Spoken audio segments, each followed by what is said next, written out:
So good morning, everyone. I would like to start now our workshop with the French Parliament. My name is Jan Gijs. I'm Secretary General of EUFORES, the European Forum for Renewable Energy Sources.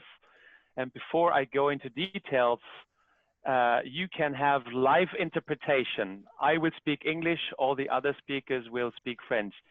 Il y a de l'interprétation, il faut juste choisir français en bas sur le bouton. There will be interpreting. Just click on the button to choose your language. At the bottom of the screen in the menu, you can choose English. You want to hear English, or French if you want to hear interpretation into French. So again, I'm Jan Gijs, Secretary General of EUFORES, the European Forum for Renewable Energy Sources, which is a network of members of Parliament, of the European Parliament and the EU 27 national parliaments, with a mission to promote renewable energy and energy efficiency. And well, we're very happy to be today again in the French Parliament, Assemblée Nationale, and I'm very, very happy to see Barbara Pompili, who is our host in the French Parliament, who is the one giving us the opening speech and well, who made this happen in the end. So we're very happy. We always need good friends in Parliament to open the door, let's say, and especially those who are the leaders on the topics like you are, Madame Pompili. And before we go into the details, let me say a little bit more why we do this. We are touring all the national parliaments to promote the renewable energy directive, the energy efficiency policies, the clean energy package, and also, of course, in the future, the Green Deal. So that's the big question in these times. And today we have a special workshop with the French Parliament about the short and long-term outlook for renewable energies in France. So today we focus especially on renewables. And again, I'm very happy that Barbara Pompili is with us today, and I would like to invite her now to give us the first welcoming speech from the French Parliament. And Barbara, you will be speaking in French, as I assume. Welcome, Barbara. Go ahead. Merci beaucoup, Jan Gijs. Thank you very much, Jan Gijs. Thank you, everyone. I'm glad that I can host this morning, which will be very enriching, I'm sure. I've always wanted to talk to different actors and stakeholders. And if I understand correctly, this morning we have MPs this morning, we have company chiefs, etc. And participants who will be able to ask questions. EUFORES asked me to host this event, and I'm glad that this has a European dimension.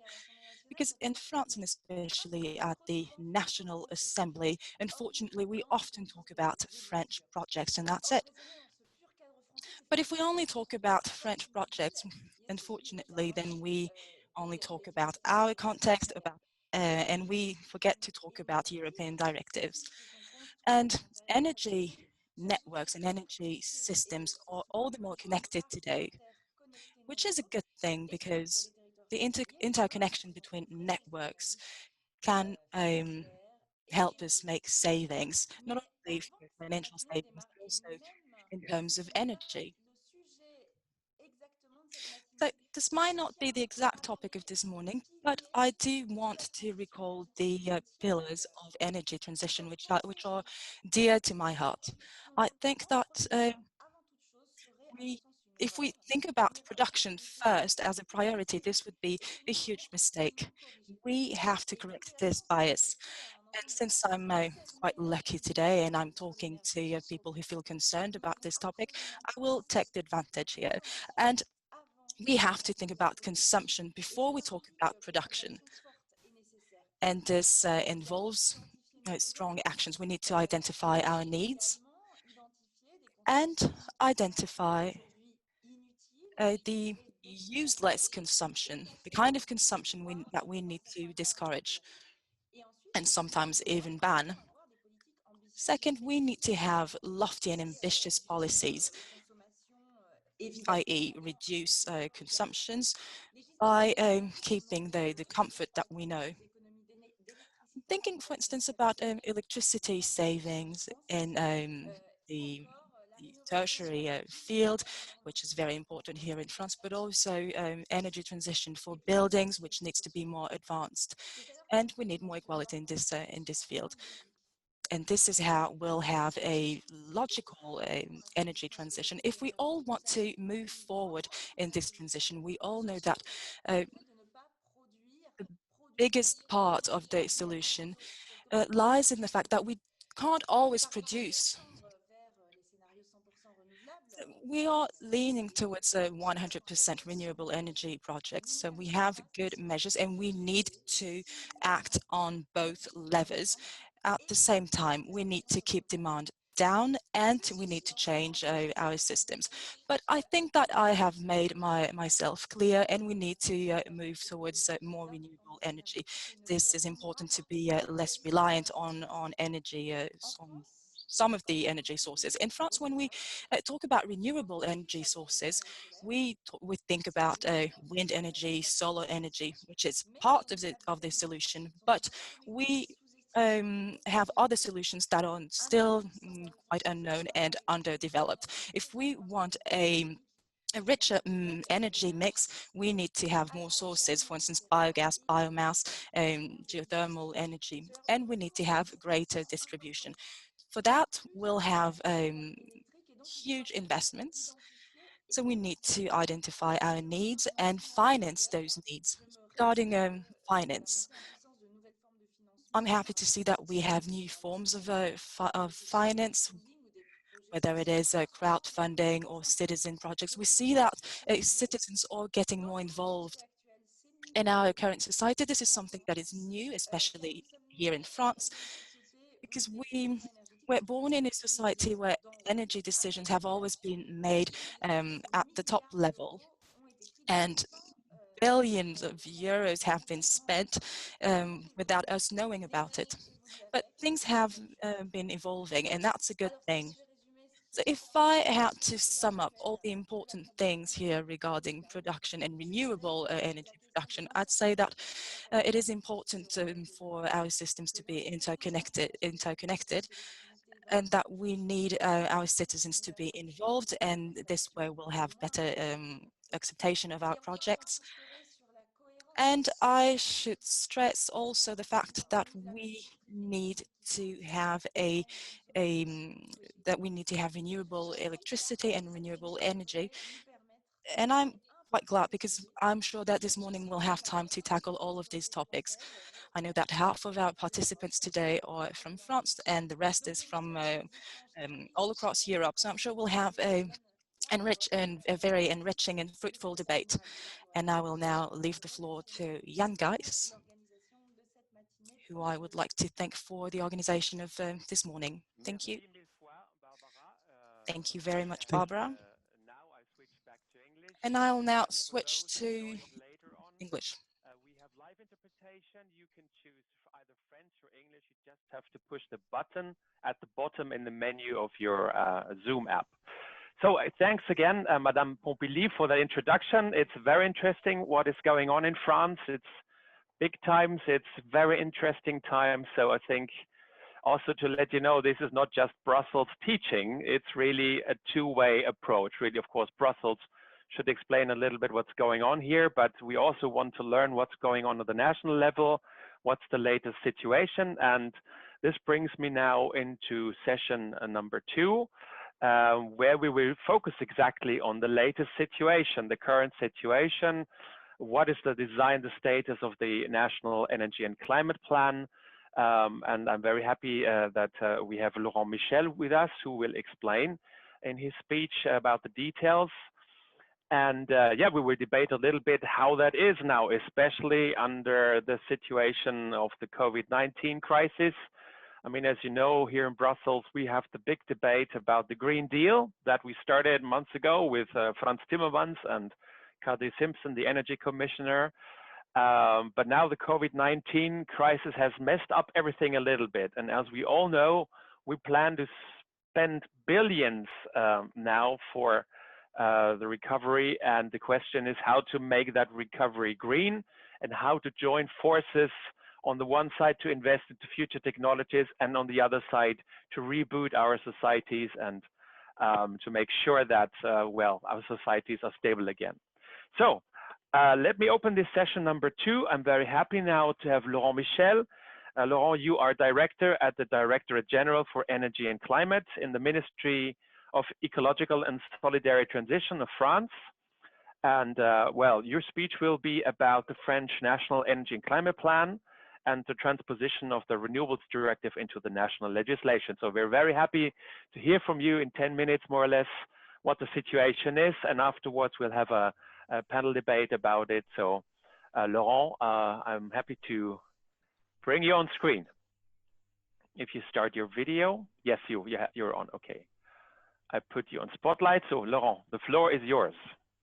Bonjour mesdames, messieurs, merci à EUFORES, merci à Madame Pompili pour cette Thank you very much for this kind introduction and good morning to everyone. Intégré énergie-climat a été introduit par This Focus Integrated Energy Climate Plan has indeed been pushed forward by the Green Deal and by other legislative packages, European packages. Now, since we voted the LTECV, France has two documents, the low carbon strategy, which is a long-term strategy. This is how France is going to reach its targets by the mid-century, 2050, and more precisely to reduce its CO2 emissions. And then there are also there's a specific energy document, a document describing what the describing guidelines for the production, the energy market in France, social and economic aspects. These is a 10-year period with 2 5-year periods. After an initial period of discussion, there have been discussion workshops. This discussion has started in June 2017. There has been a public debate under the aegis of a particular commission. There is a breakdown of the speaker's connection. And then there are decrees which are specifying the targets and also reports which give the detail of the measures taken. This has been, they have been decreased in April this year, which has allowed us to specify our integrated energy and climate plan. In the framework of the plan that has been adopted in the autumn 2019, the targets have been reassessed and some of the targets have been made more ambitious in alignment with European directives. Another breakdown in freeze from the speaker.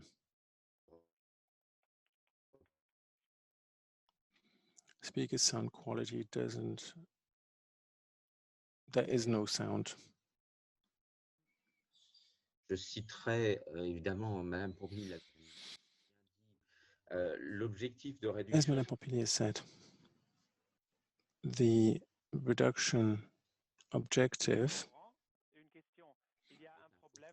Mr. Laurent, your connection doesn't allow us to hear you well enough. It is extremely choppy. Mr. Laurent, how about turning off your camera and this will give us a chance to hear you better? What do you think? I think we... Mr. Laurent is back. There is a technical problem. I suggest you stop your video, and this may give us a chance to hear you clearly because your sound is very choppy. Brilliant, thank you very much. Mr. Michel. So as I said, in our Act voted in 2019, the bill passed in 2019, we have reassessed our targets and we have increased from -30% to -40% our objective. And our renewable objective, which is 30% according to the Renewable Energy Directive, is 33% at the French level, so an increase of 1% compared to the European target. Now, acts are setting, bills are setting the objectives, but then you, of course, need to give the detail for each industry and give the detail of the reduction of CO2 emissions. And then you also need specific and detailed targets for the transition moving away from fossil fuels. And then there's also the development of renewables that needs to be specified for each industry. Now, if I look at the detail of today's workshop, the directive sets global targets for the electricity production, and within electricity production, there's of course solar energy, wind energy, marine turbine energy, and also thermal energy. Now, this framework is also setting the means which will allow us to launch tenders for biogas and for electricity production, as well as the reinforcement of the means given to thermal energy. There is a heat fund as well as a certification scheme for heating. We will also reinforce the heating networks for the towns and smaller cities, which will allow to scale up the energy, the renewables.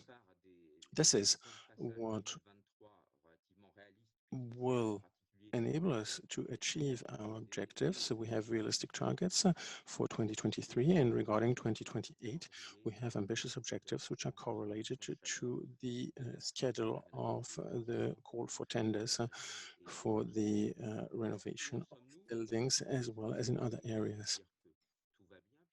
Now, the point here is not to self-congratulate ourselves. We are late in some respects.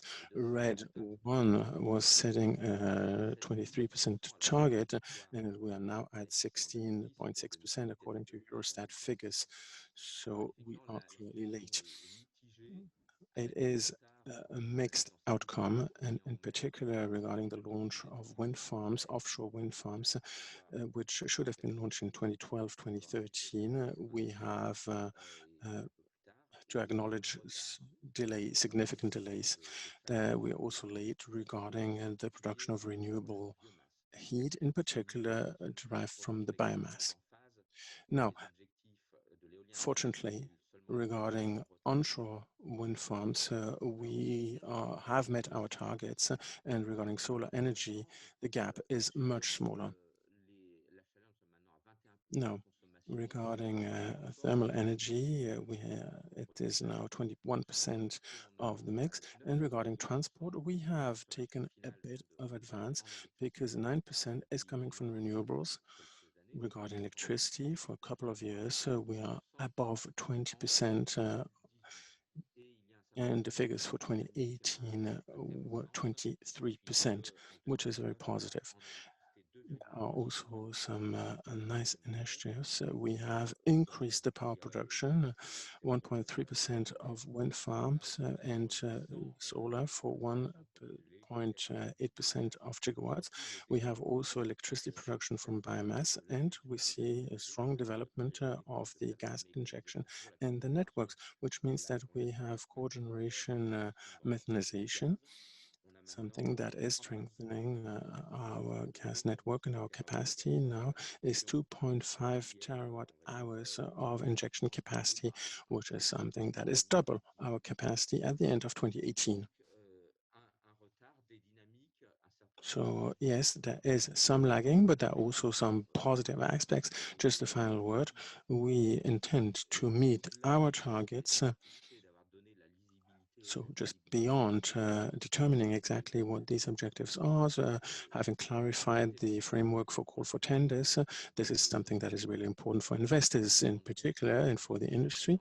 So now there is a legislative environment that gives clear guidelines. We need to strongly increase, multiply by 4 our solar energy resources, and for the offshore wind energy, we have a call for tender for 1 gigawatt per annum, which is going to be beneficial for the industry and also to reduce, to scale the costs.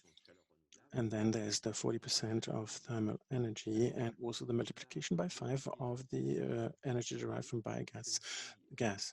Now, we will increase the number of call for tenders. We will also publish a schedule for the offshore wind process.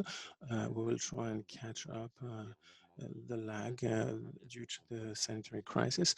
Normandy and Brittany here are at the forefront, and we will launch a public debate in July, which will allow us to launch a project of offshore wind farms in the Mediterranean. I've already mentioned Brittany. And then we will also improve our procedures, something that will increase the competitiveness of the competitors who respond to tenders. Regarding biogas, measures will consist in notifying the price and also the conditions for taking part in call for tenders. And something that has been inscribed in the Act for Mobility will also allow us to improve the use of gas for the transport sector. Regarding the renovation of buildings and the improvement of the energy efficiency, we have no longer a tax credit, but a new scheme that should speed things up. And we will also use a scheme which is an energy certificate, which will increase the use made by heat pumps. So that plus the renovation of buildings, making them more energy efficient, should improve the situation. I mean, this is just a few indications during a short speech, but there are, of course, there's a variety of situations depending on which region in France you're talking about. We will also have specific measures in order to support regional initiatives. Now, the budget has increased from 220 millions to 350 millions a year, which means that we will have more projects all over France. We will also have increased the recuperation of heat, and that means for housing that the heat fund, which is supported by the ADEME, will not only be mobilized for larger cities, which is already the case, but also benefits smaller cities and small towns. Now, all of this means that we need more projects at a smaller scale in order to multiply the actions. The ADEME, the agency, is signing agreements with a number of smaller towns or cities, which allows us to be more agile. As you know, France is centralized, and so it is sometimes difficult to have a completely top-down approach. So here we want to involve and support local initiatives. Regarding agriculture, the right size needs to be found for the projects. And one final example, if you allow me, we will mobilize land use for solar energy. The idea here is not to use even more space. The artificialization of land is a real problem. So in order to have to increase solar power, we will try and avoid to use agricultural land, or if so, agricultural land with a little added value. And we will use also industrial wasteland, so land that needs to be reallocated to a new use. And then there is the potential of buildings in general. So all of this requires us to look at the detail. The ministry has launched a survey, so a land survey that allows us to identify the kind of land that should be privileged for solar use. And this is being done together with local initiatives, as I mentioned before, the intercommunalities, which are groupings of cities. Sound is choppy.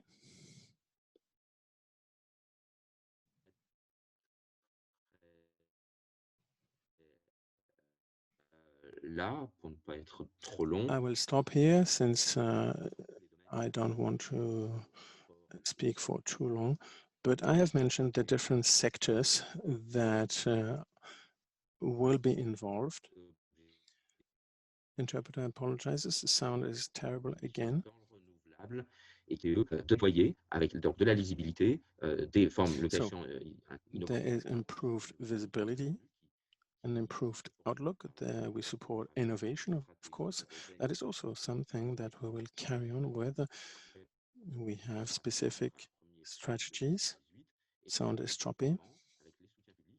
And then there is the deployment of national plans at a local level, so involving the industry and with added value and a scaling of cost.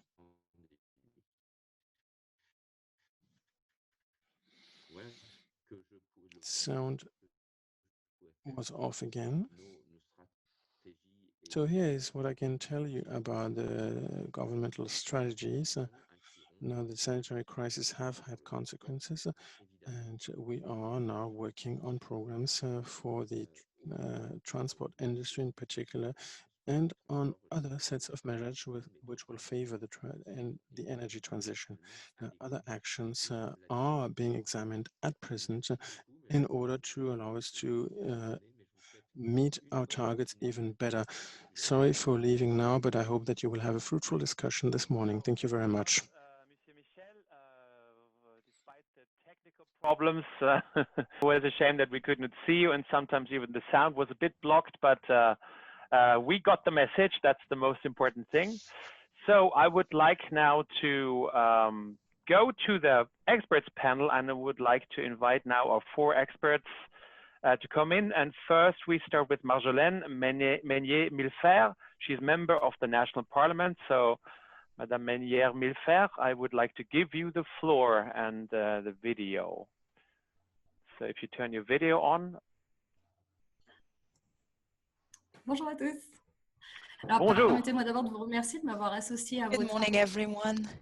Well, first of all, thank you for including me in this work. And I think it is important to understand national systems in order to have good European cooperation. So let me try to give you the political challenges.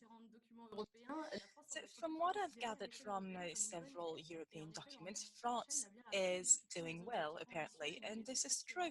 We have very ambitious goals and we do everything to reach our objectives. But for some, it seems that we're not doing well enough and that we're not acting quickly enough. French people are very demanding, apparently. You remember probably the Yellow Vest demonstrations, which started, the movement started with the increase of the carbon tax. And during this crisis, the social aspect of the energy transition crisis and the energy crisis was stressed. So as of now, it has really become an essential part of the energy transition. We need to include the social aspect. Just one question, Marjolaine, could you maybe talk a bit slower for our interpreters? Thank you. As I was saying, energy transition can only be done if we include social aspects. And the Yellow Vest demonstrations enabled us to realize this. So another topic which took place on the experts' side. Those who only think about climate change and only talk about nuclear energy have challenged our idea of the energy mix, because we want more energy, renewable energy in our energy mix. So as that said, at the end of the Yellow Vest demonstrations, if energy is too expensive for the population, if we do not decarbonize our mix, if this is not accepted, if wind turbines, so onshore wind turbines are not accepted in France, if all of this is not taken into account, if our energy transition is not the right one, should we not give up on this? Should we not cave in and maybe not follow on the renewable energy path? So you see that this was quite problematic last year, and there was a Parliament's committee that was created and set up after the Yellow Vest demonstrations last year, and I've been trying to answer those questions. So let me give you the few lessons that we have drawn from our work. First, renewable energies are often criticized as they're not constant sources of energy as opposed to nuclear energy. But the work that we have carried out showed that the first problem of intermittence of energy, and the COVID-19 crisis showed it very quickly. It showed that this problem is actually absorbed by our network, which is a real asset in France. So our energy mix will require more flexibility from our network. Some are still reluctant to include decentralized renewable energy sources in a centralized energy system. So we need to tackle this problem, and we need to reassure people as to stocking energy. So batteries and stocking energy is a major part, and France needs to take action. We also need to better insulate buildings. This is one of our main commitments, and we also need to have better heaters so that we will decrease the French population's demand in energy. We've also updated financial mechanisms that have always been very complex and not quite transparent. And this complexity and the fact that it is not always transparent shows that this might not be well understood by citizens, and this might be rejected by citizens. So this is very important for us to bring the population closer to these energy sources and for them to understand them. So we have to encourage people to greater energy savings. Also, the financial support that we need also comes from the insecurity from our procedures. Our administrative procedures are burdensome, they are long, and they are often contested afterwards. So we need to improve all of our devices. We need to have easier procedures, which are often very costly too, costs that are paid by the population. So we need to follow on this path so that our network can actually be, our renewable energy networks can actually be more competitive and have an edge over nuclear energy. This is why we fully support renewable energy. And this should be possible since the competitiveness of renewable energy is increasing. Our work has also enabled us to understand that we actually supported production before consumption, but I think it is more important to support first energy savings and production of renewable energy, which are often outshadowed by production that we always want to be cheaper. As to governance, our work also insisted on the different decision-making levels. There is not enough coordination between the regional schemes and national schemes, and environmental plans are not coordinated with regional schemes. So we need a better adjustment, and there is a law called 3D law, so three-dimension law, which should help us better coordinate this so that we all have the same responsibility and we will all want to reach the same objective as to environmental goals. We also see that the French population wants to be involved in this energy production. Mrs. Pompili, member of the National Assembly, recalled it. French people want decentralized renewable energy production. They want to be better organized around citizen energy communities, and they want more participatory funding. Even though parts of the French population still does not see it as something very serious, many of us argue that this is an opportunity we need to grasp and seize quickly, as this will make it easier for us to raise awareness around this topic. Since our nuclear farm is growing old, we need other sources of energy. just like gardening. Even if it is done on a small scale at first, this might change our food habits, etc. And we are allowed to think that if we do respect the work of renewable energy producers and suppliers, this will help. And we hope that French people will actually understand what they consume, what kind of energy they consume. So if we urge people to understand renewable energy, we think that this is an important solution. This will show more flexibility. This has been implemented in Brittany. And we still see people reluctant as to self-consumption. This is often frowned upon, but I think this will help us better consume our energy. And this will probably be less costly if we integrate new equipment in our network. So having more citizens join this movement, this is a good thing. Unfortunately, we have to fight against experts who believe that this topic is their only prerogative. So what the challenges here in France is, first, give the French population a reliable energy source, make things easier for private actors as well, without creating a reluctance before we actually set up programs, helping people understand what the market is about, and offer greater security throughout the whole chain. Better coordinate local, regional, and national schemes, understanding the citizens' ideas and opinions as opposed to experts' opinions. And let's not forget that our energy production should not lean towards always more production, but better production. And the best energy is the energy that we do not consume. Thank you. Thank you, Marjolaine. And now Senior researcher and on climate and energy in the Institute for Sustainable Development and International Relations, IDRI.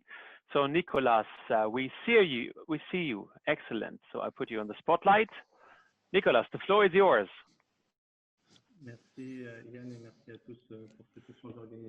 Nicolas, you have the floor. Thank you very much.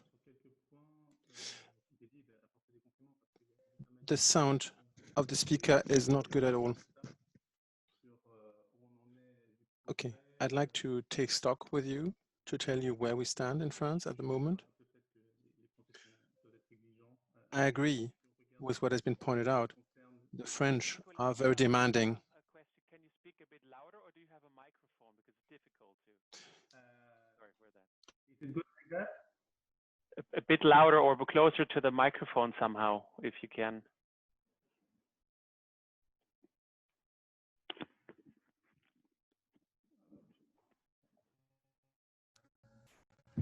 Comme cela? Like this?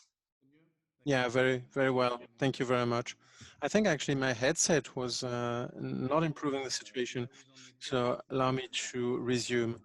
And if you don't hear me, then please interrupt me. But yeah, much better. So, what's been done on renewable energies in France? Like Mr. Michel said, there is a lag in France. We are lagging behind our targets, the 23% target for 2020. So if we take an average, we are at 17% for the moment. And then if you look at the detail, depending on the source, regarding electricity, we are not doing too poorly, but regarding renewables, clearly we lag behind and significantly. So I think it is also important to compare our performance to that of other European countries. If you look at the European Energy Agency, France is one of the 4 countries who are not moving fast enough according to a report published by the European Agency. Only the Netherlands are lagging even more behind regarding this particular target. So I think that we really need to do the hard work and ask ourselves whether we will be able to meet our targets in France. I think that the question has already been introduced in the public debate, and some policies have been implemented in order to allow us to catch up. Now, one of the things that has been notable, there have been actually several attempts to remedy the situation. So one initiative that was notable was the plan of improvement of easing the situation for renewable energies. A number of lawsuits made it very difficult to have a wind farm.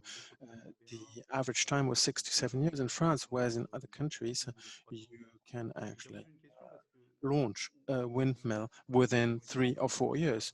This is significant. So some measures have been taken in order to remedy those specific difficulties, and it's going to be really interesting to watch the outcome. Now, this should allow us to accelerate, to speed up, and if you look at, again, wind farms, one should acknowledge that we are not yet up to speed, and that if we carry on like that, we won't be able to meet our targets in 2030. Now, what we are supposed to do is to add 2 gigawatts of wind onshore by 2028. Solar power should be adding 3 gigawatts, and we have made progress by adding 1.6 on the first one and 1.8 on the second one. So we really need to speed up, otherwise we won't be able to achieve our objectives for renewable energies in France. Now, financing. Financing has also been brought up before. I think it's important here to remind ourselves that regarding onshore wind power, costs have significantly decreased. This applies also to France. Now, for solar panels, costs have been divided by 4, for wind power by 2 in 2018, and we have now cost levels that are in line with other regions of the globe. So the argument that it is expensive is no longer as true as it used to be, and so the financing mechanisms that are used for the renewable energies are outdated. A study has been carried out last year showing that if we want the targets that have been set in the pluriannual program, 5 billion are allocated to the investment in renewable energies.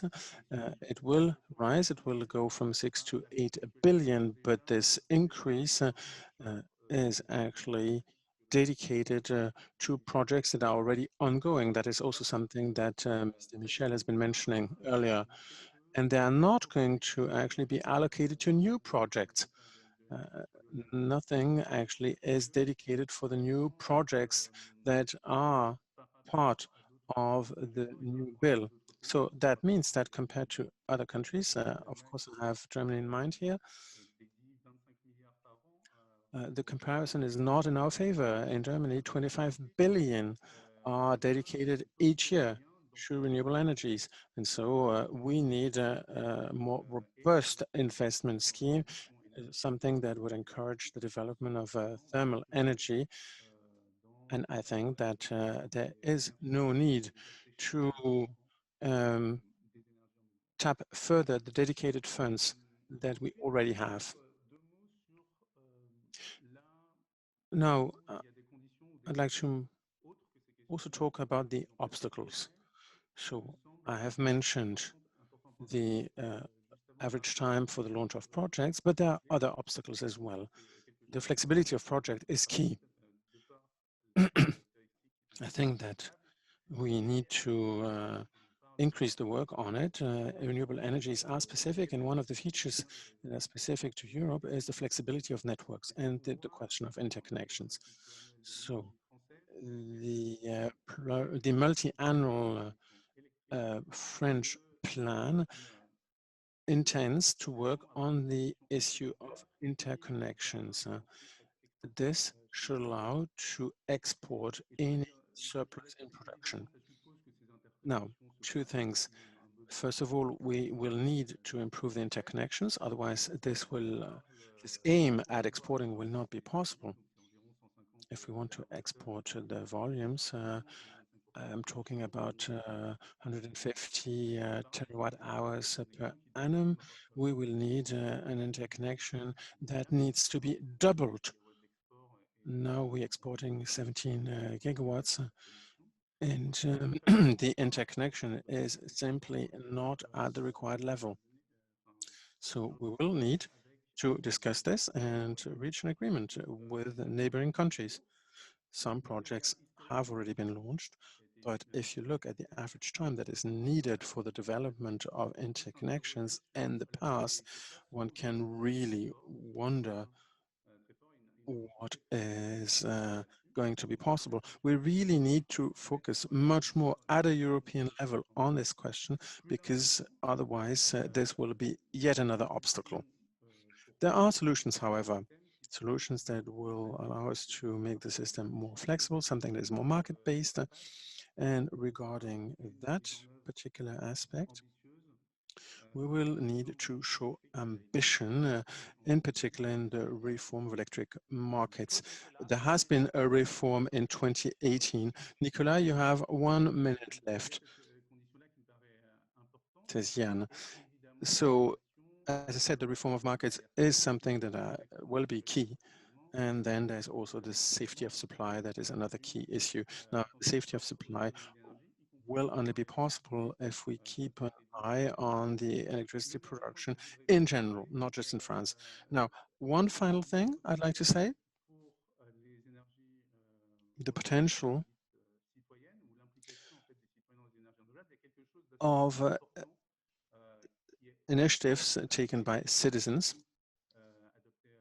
Now, that is something that is really important. There are the energy communities, and it needs to be transposed in national law. I think transcribed in national law, and I think that it's going to be interesting to see how French authorities are not only doing the legal work of making these communities possible, but also what incentives are going to be given to those citizens who want to contribute actively to the energy production. And I will stop here. Thank you very much for your attention. I would like to hand over directly to Pauline Lebertre. You are CEO of the French Wind Energy Association. So Pauline, very interesting what's going on. Happy to have you on board, and please unmute your microphone so that we can hear you as well. Oui, bonjour à tous. Merci beaucoup de nous avoir sollicité pour. Thank you very much. Thank you for inviting me to this conference. We'll have a very fruitful debate. First, I wanted to say that France Énergie Éolienne also shares most of what has been said this morning. The most important being energy savings. Then, of course, we need to push renewables forward. Regarding the objectives that have been put forward, I would like to give you our vision from France Énergie Éolienne. So the vision that we've had is a very ambitious and lofty plan, and this is exactly something that we can do given the potential that we have in France. But unfortunately, regarding wind turbines, we could do a lot better. Since France has greater potential, it has a technical and economic potential that is greater as opposed to the offshore and as opposed to the onshore and offshore floating wind turbines. So we need something that is up to the task and up to the potential, financial, technical potential that we have. Laurent Michel said it, and this is extremely important. This is a major part of our multi-annual energy program. We have specific tenders and a specific tempo and calendar for those tenders. We also have a framework with all the procedures for onshore and offshore wind turbines, and this has been improved in the past years, but it's been quite a long time now for onshore wind turbines. Regarding offshore wind turbines, this has been fine-tuned last year. Now we have something, at least on paper. So the challenges in the States that we have today is to speed up the process, as this has been said by the previous speaker. So now we are installing only onshore wind turbines, but as of 2022, we'll have more offshore wind turbines. But now we have between 1,400 megawatts, and we want to have twice as much every year. So this is why the means given by the pluriannual energy program needs to help us improve and expedite this process. So I share what has been said by Mrs.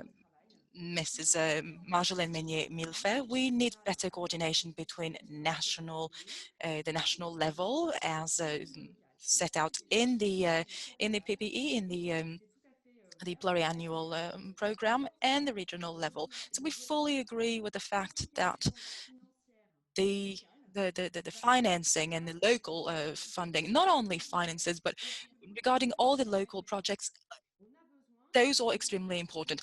Regarding wind turbines, what we need, given the fact that this is wind turbines are tailor-made on a specific territory in a specific region, we need to work with different communities, with energy communities, for instance, and this enables us to further work on these projects and to create value for all stakeholders, for citizens, for experts, for wind energy professionals, but also for local authorities. We need this coordination work. We also want to see the impact of an important measure that has been set up, that is the speeding up of the different appeals that can be made. This has been said earlier, because for a program we need a wind turbine. We need about 7 years. We have enough time, so we can talk at a slower pace. We are waiting to see the tangible effect, the concrete impact of this specific measure that has been taken in order to speed up the requests that we make. As to the legal framework that we have today, we do have a framework, we have a procedure, which is theoretically a very good one. This is working well on paper. This is very accurate, but this does not actually challenge the different environmental impacts. So this is a general strategy which covers different topics, and this appears to be a perfect procedure. This is also the case for offshore wind energy. All the work that has been carried out around those projects, this offshore wind turbine projects, should enable us to have a good procedure. And regarding the authorization procedures, this should be also a faster one, but we need it to be true in real world projects, not only on paper, because often we have different decisions or issues that are hurdles, and we might be required to grant more documents. So this is something that all actors do not always understand. So sometimes it feels like it is legitimate, sometimes not really. So all the organizations mentioned by Mrs. Meunier-Millefert, so all those acting in the energy transition field, Unfortunately, we see actors that are trying to slow it down. So we have the same problems for offshore wind turbines. We have a very precise, very accurate calendar, and we need to stand by it and not lag behind. We have been lagging on the first projects, and today we cannot keep on lagging behind because this is a very important decision. There are huge costs for offshore wind turbines, so we need to abide by this official calendar. There is another important point I wanted to mention, and this shows the European dimension of those projects. There is tremendous work that is carried out constantly by a national network on the path we need to take to go towards a better energy mix. So everything that has been said as to energy that is not always constant, and everything that has been said about renewable energies, this is something that is always taken into account in all the cases scenario that we create. Everything is taken into account. We focus on everything. We see how everything works into an interconnected Europe, and France is in the central part of this interconnection. So work has been carried out as to the different scenarios for this interconnection. So now we are still waiting for an opinion from the CRE so that our network can move forward. This is a great foundation, but we need the opinion from this body, and this will be essential so that we could have an optimal project for wind energy, so that we'll have a perfect network for this. There is also ongoing work with governments as to offshore and onshore wind turbines, but more precisely about onshore turbines. How do we distribute the projects? This is something that we do in France, but not only in France. Wind energy projects are done through tenders carried out by the CRE, and we are now working on the different technical specificities. This is done in line with the EU and with the relevant DGs, and we are trying to see how these projects will be geographically distributed. This is why we need a better consistency between the ambitions and the resources and the means that we have at European level. I don't know if I still have time. I don't know if I'm running out of time now. So what we do have today is that we have objectives, and now we need concrete implementation that will go through authorizations, the grants of our projects, but also through coordination with the EU. We need all of this to be consistent so that we'll have the perfect rollout of our projects.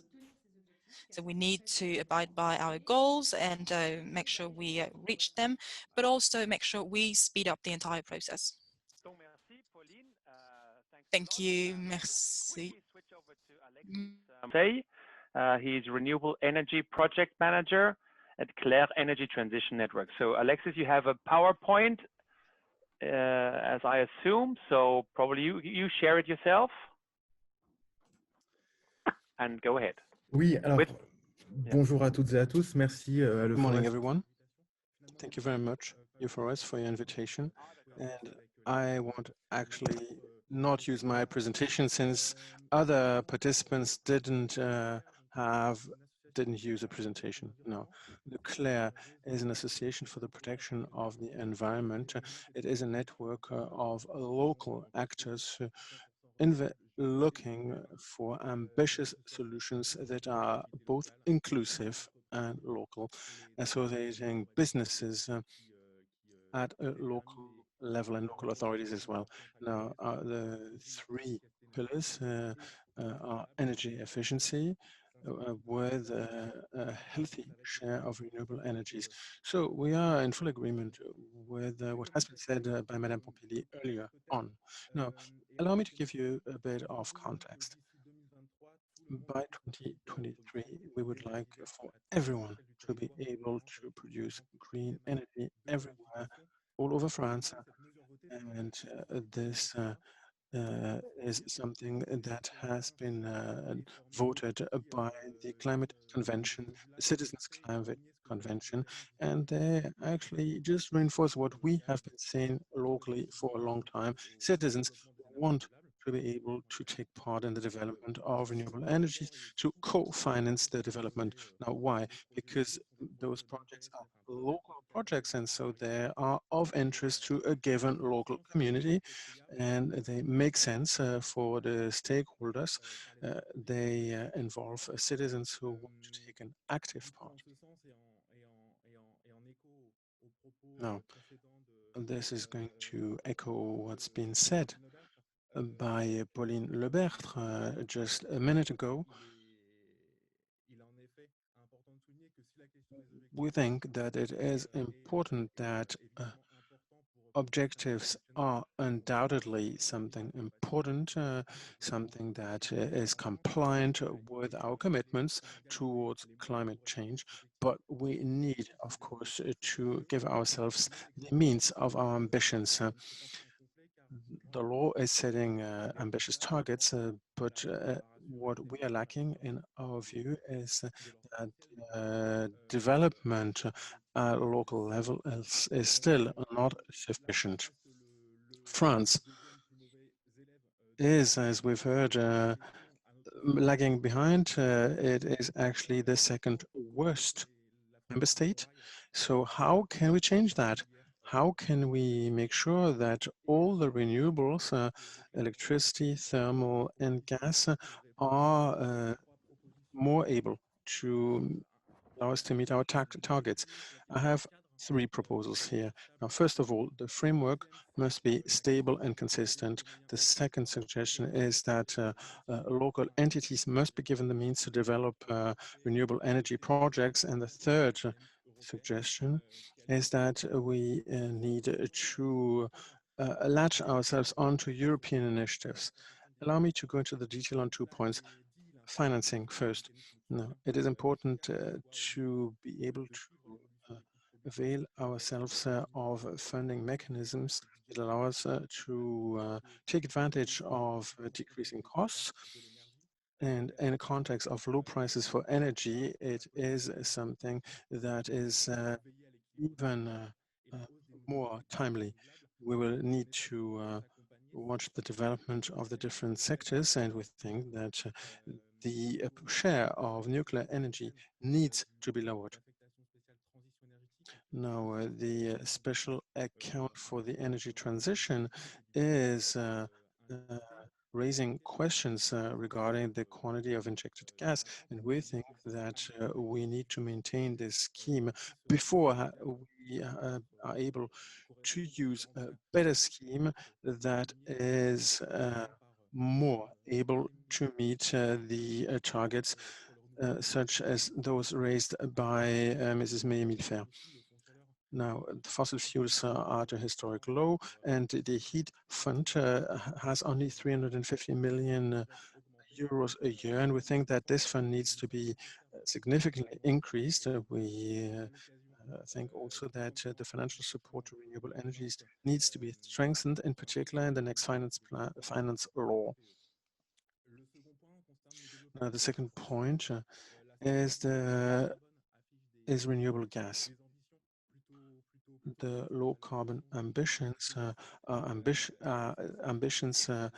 are demanding regarding the use of biomass and regarding the share of biogas within the PPE. We think that not enough has been done. We can do more thanks to a network that would be considered as a common good. Transport is still the first source of greenhouse gas emissions. That was the case in 2018. Now, hydrogen is the latest fashion, but I think that the priority should really be to develop means of production that have already shown how beneficial they are, and I think that methanization, for example, is something that we could more develop. It is particularly a shame since this particular sector is one of the most dynamic in Europe. And we also need to review the call for tenders and also other ways of sustaining the dynamism of this share. Paper is being rustled into the microphone. Now, renewable energies. Alexis, your microphone is scratching against your shirt. Just push a bit forward. Yeah. So, renewables in France are only discussed when it comes to cost. And I think that actually the quality of projects is not being discussed enough, and that the benefit for local communities or contribution to the improvement of water quality and air quality is not something that is valued enough. The mechanisms reflect that electricity has the lion's share, and I think that the public policies are not balanced enough. What makes renewables so interesting is their local routing, and we need to tap into all possible resources at a local level. Now, regarding the local echelon and the means that we need to give communities at a local level, here's what I can say. We will not be able to have a real, true green transition if we don't involve stakeholders at a local level. Local ecosystems are absolutely key for a successful transition. Claire, C-L-R-E-R, is finalizing a study showing how much that transition can be virtuous in economic and social terms. But of course, in order to do that, you need means that are allocated to these projects. If we look at solar panels and solar power, how can we consider to multiply by 5 or 6 our capacities without thinking through at a local level what can be done, how the land can be used? More dialogue is needed between central authorities and the local level. When are we going to actually have a consistent approach? How is there going to be an overview on oversight of what's being done all over France? I think that now is the time to give answers to those questions. It seems all the more necessary that the recovery scheme at a European level will play a part in this. We know that 55 billion euros have already been allocated for regions for the period 2020-2022. I think that we need to also comply with the objectives of the PPE. And here we have three.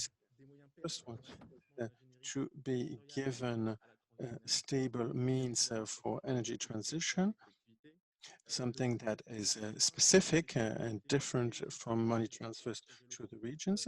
The encouragement to have incitement measures to encourage local participation, and three suggestions, and here I echo what Pauline Lebert has said, to have a more balanced approach. We need regional fine-tuning. Microphone is scratching against the shirt, so that we can have better local routing. Alexis, you have 1 minute left. No. Final question.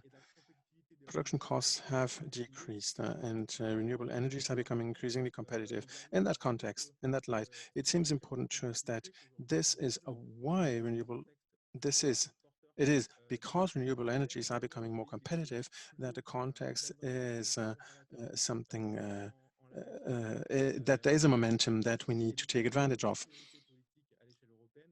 So it should become a political priority. It has become a political priority. That is a good thing.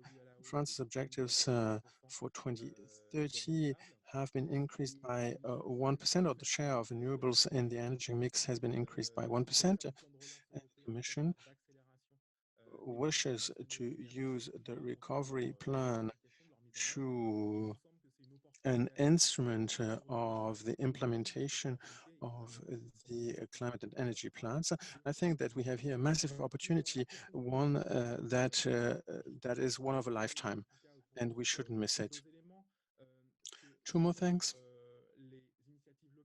What initiatives, local initiatives are showing, the ones that are members of our network, is that when there is a just share of cost and benefits, there is real enthusiasm at a local level.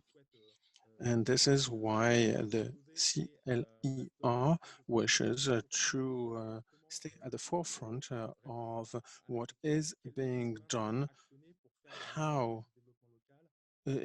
what is being done to find an answer to the question how to use levers in order to promote the place of renewable energies. Two answers it can be brought. The first one is, Alexis, I'm sorry, but you're running over. So green offers can help to shift the market, and then the renovation of housing is something that is also crucial and completely consistent with what has been said at the Citizens Collective Convention. Yeah, I know, sorry for rushing you, but there's simply too much. Nous allons maintenant given to the members of parliament. So all members of parliament, if you like, please come on video, and you can put even your hand up. If you put the participants list, if you push the participants list in the menu, you see a function saying raise hands. I don't know how it is in French, lève la main, quelque chose.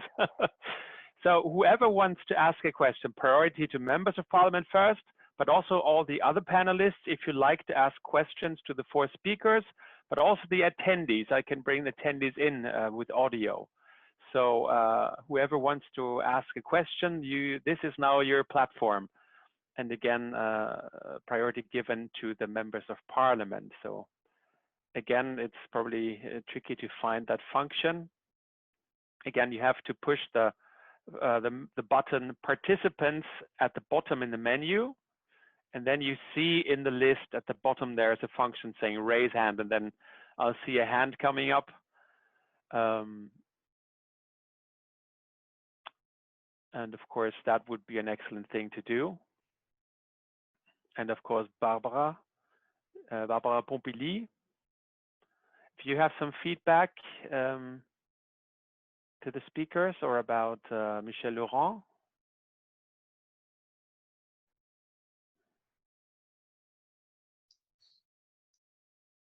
So it's funny. Usually we have tons of questions and hands raised popping up, but obviously you said everything so far and everybody's happy.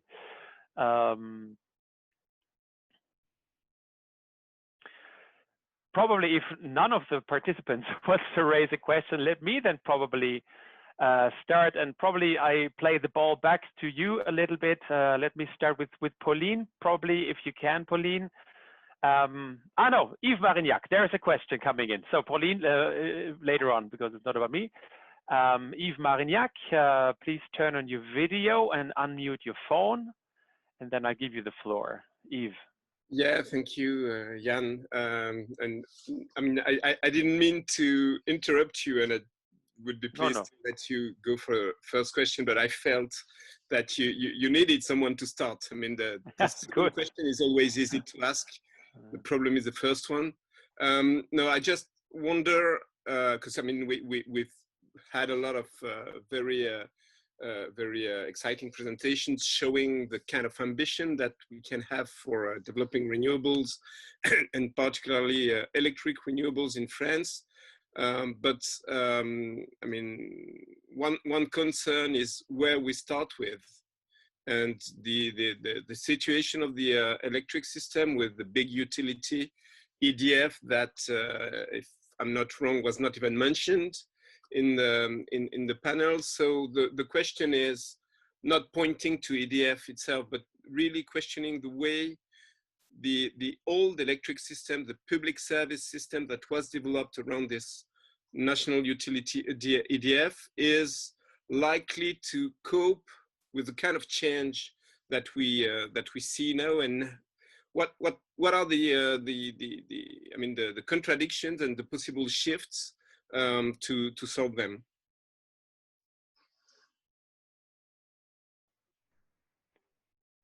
Yes, I point that back to the other speakers, and the speakers, please leave your video on. You're still on stage if you like. I don't know. Who would like to answer about it? Pauline, maybe, or Marjolaine, or Alexis, if you like. If you want. Yeah, Marjolaine. Oui, en fait, la question qui est posée. Yes, I think the question that is being asked now is how our electric system has been built. And this is what I've been trying to explain, is that we have a very centralized system with centralized energy sources. So we see that some people are being reluctant, and they've always been reluctant. They do not want to have a more decentralized system. I think it'd be good to have the opinion from other speakers and other panelists, but I think we still see energy production as something that should be centralized, maybe in other places, but still centralized. We still want an important, huge production in one place with a big wind energy parks, for instance, but in one place, although this could be something that would be more scattered. So I'm wondering if maybe this is not the relics of what we had in the past, of a centralized system, and if we're not trying to apply this this logic to this new to our new system, we still have the same old philosophy. We do not want small actors to be involved. At least that's my take on the energy world. That's the way I see it.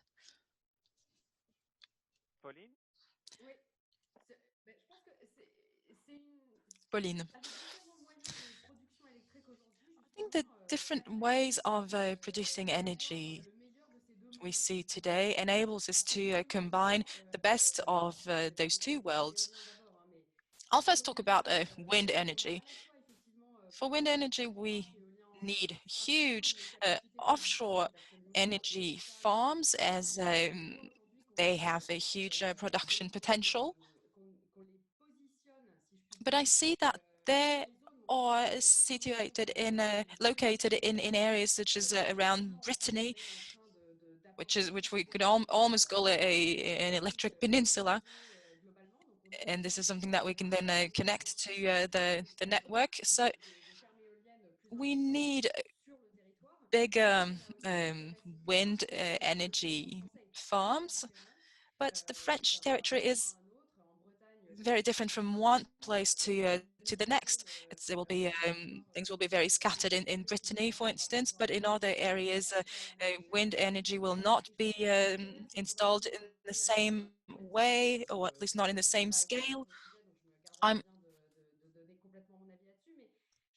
not an expert in all renewable energies, but I think with the different projects in energy, in renewables that we have today, I think we can have the best of both worlds.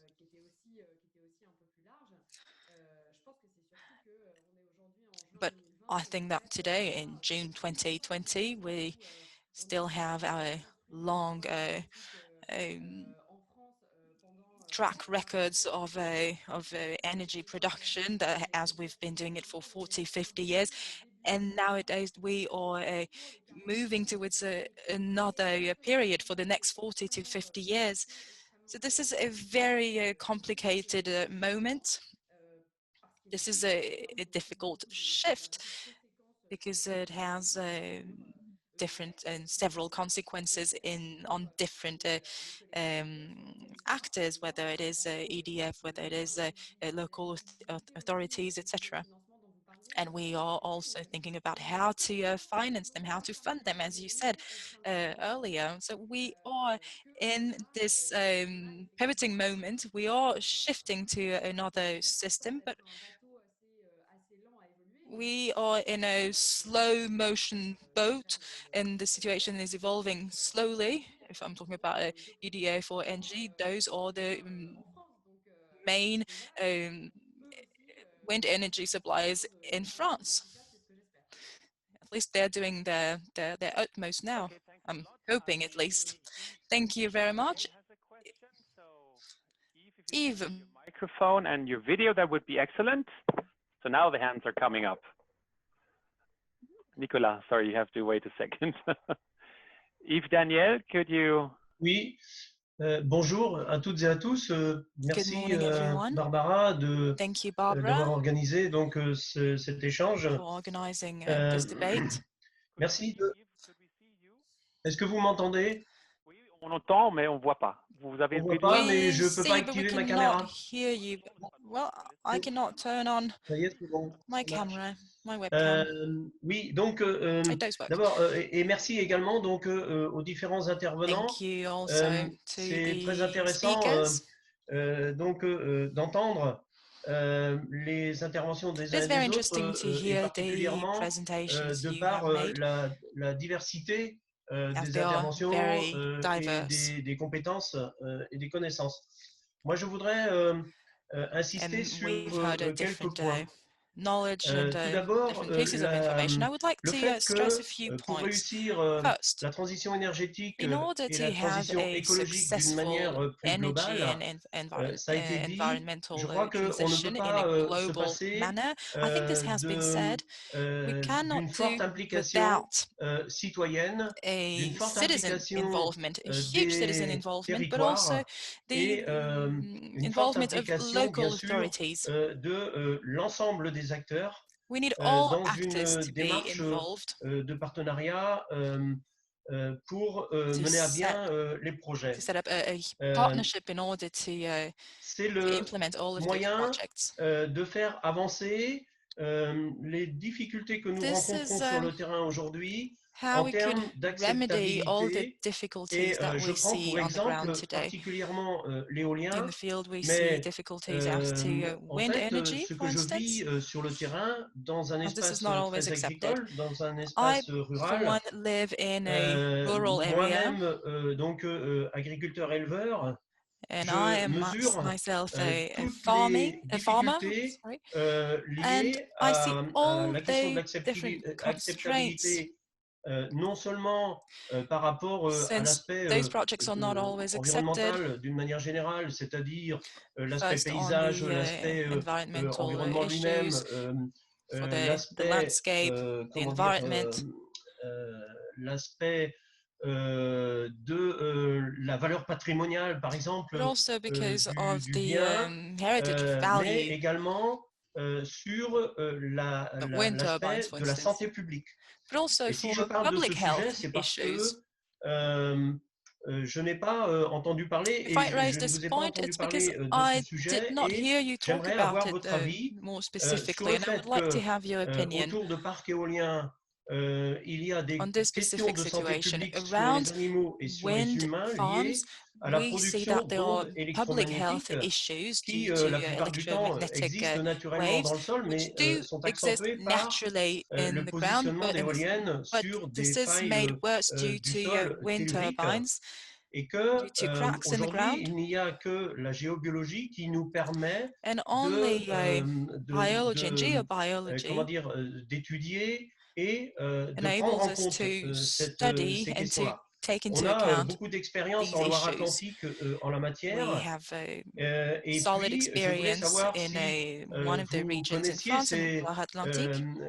ces questions, si vous les traitiez et comment, sachant que la géobiologie n'est aujourd'hui pas reconnue dans le droit français. Et pourtant, c'est bien la science de la nature, de la vie et de la réalité de ce que nous vivons sur le terrain. Donc, voilà, je me dis qu'il faut qu'on prenne en compte ces questions-là, parce que sinon, on a de plus en plus And I think this should be taken into account. Otherwise, we see more organizations that are being set up against and that act against wind farms. La médecine humaine et vétérinaire. But Donc, tous ces gens-là ne sont pas we contre need l'éolien, ils sont contre les include nuisances, people, whether they et en are particulier doctors, cette health question des professionals, nuisances and vets, sur and we need la to santé talk to publique. them about it. Otherwise, they'll be not against wind turbines per se, but against the different constraints and damages that they might cause.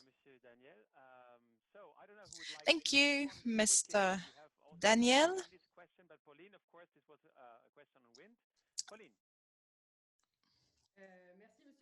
Thank you, Mr. Daniel. Thank you for this question. Well, unfortunately, we did not have the opportunity to meet and discuss this topic. This is a topic that we do know. This is quite a particular one. You know that there are 1,500 wind farms in France. And for the most part, they are installed in rural areas, in farming areas, and more specifically in your area, in Loire-Atlantique.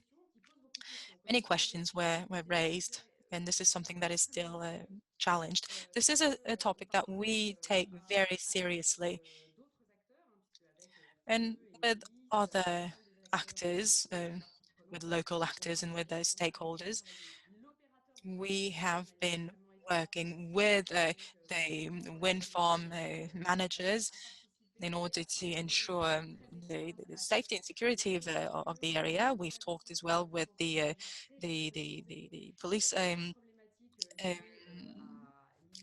locally and other actors. And today, I don't think that I'm the one to talk about it, but I still follow this subject very closely. Several studies have been conducted, and last year there was a study that was published, and it did say that there was no link between the wind farm and farming issues. But there is one point I definitely agree on, is that as to this wind farm that you were talking about earlier, there is an issue, and we need to understand what the problem was and how we can solve it, because wind energy will continue to be developed mainly in rural areas. And as I said, this is a regional project, but this should not prevent other uses, such as using the land around it for farming. This is why we need these several activities to be able to coexist. So this should not prevent tourism, this should not prevent farming, etc. This is why we need to take this this subject into account and take it very seriously. The local authorities in Loire-Atlantique have carried out studies on this. So they're trying to see where the problem is and what it is exactly. But for now, and given the latest research, it showed that the problem was not coming from the wind farm and the wind park itself. Last point, if you allow me, as I said, I personally did not study it myself, but in France we have a legal framework in order to set up wind farms, and this has been improved, optimized in order to make it easier.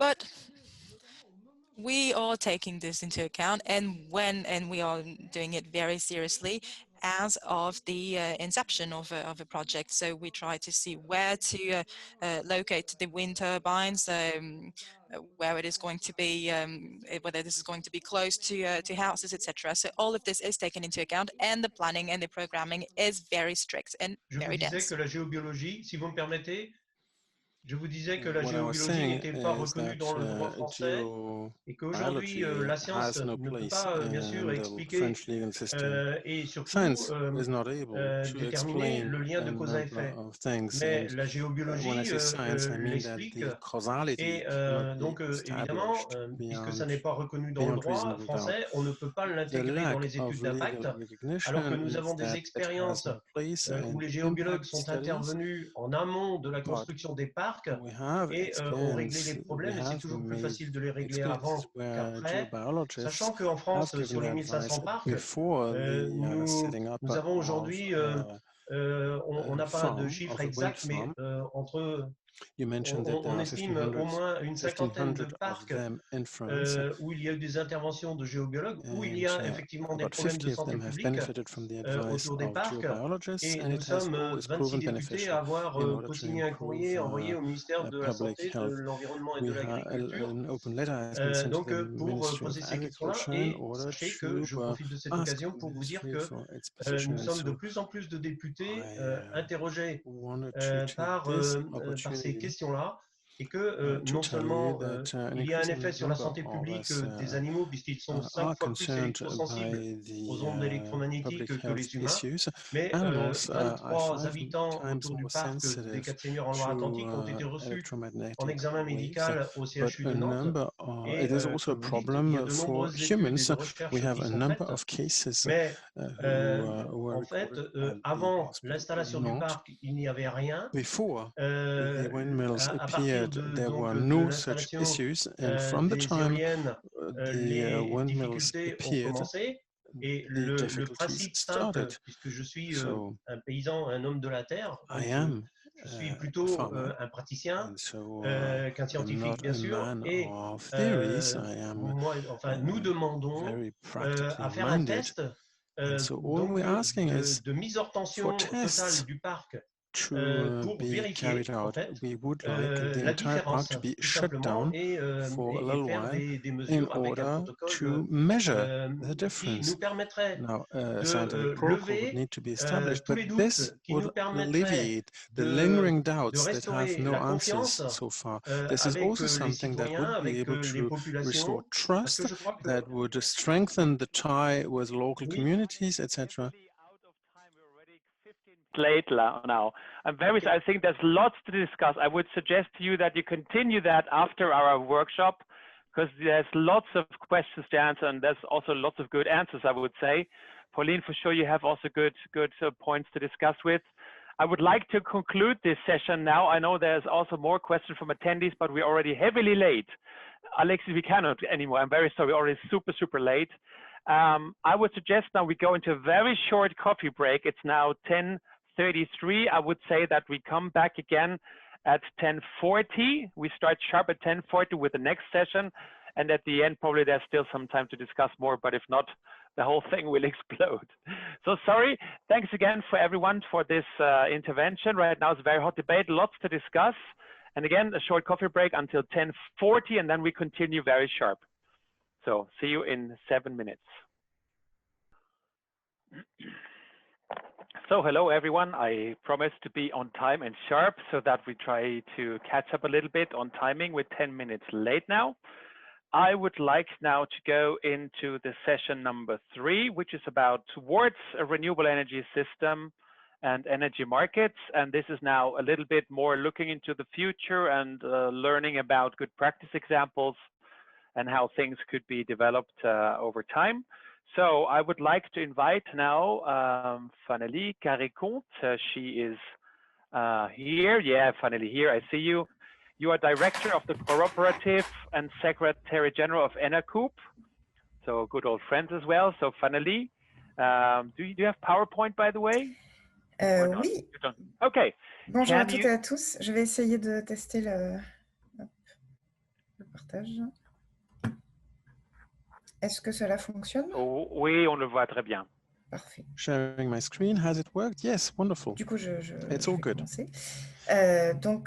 Bonjour à toutes et à tous. Merci à EUFORES pour cette invitation et ce temps de débat.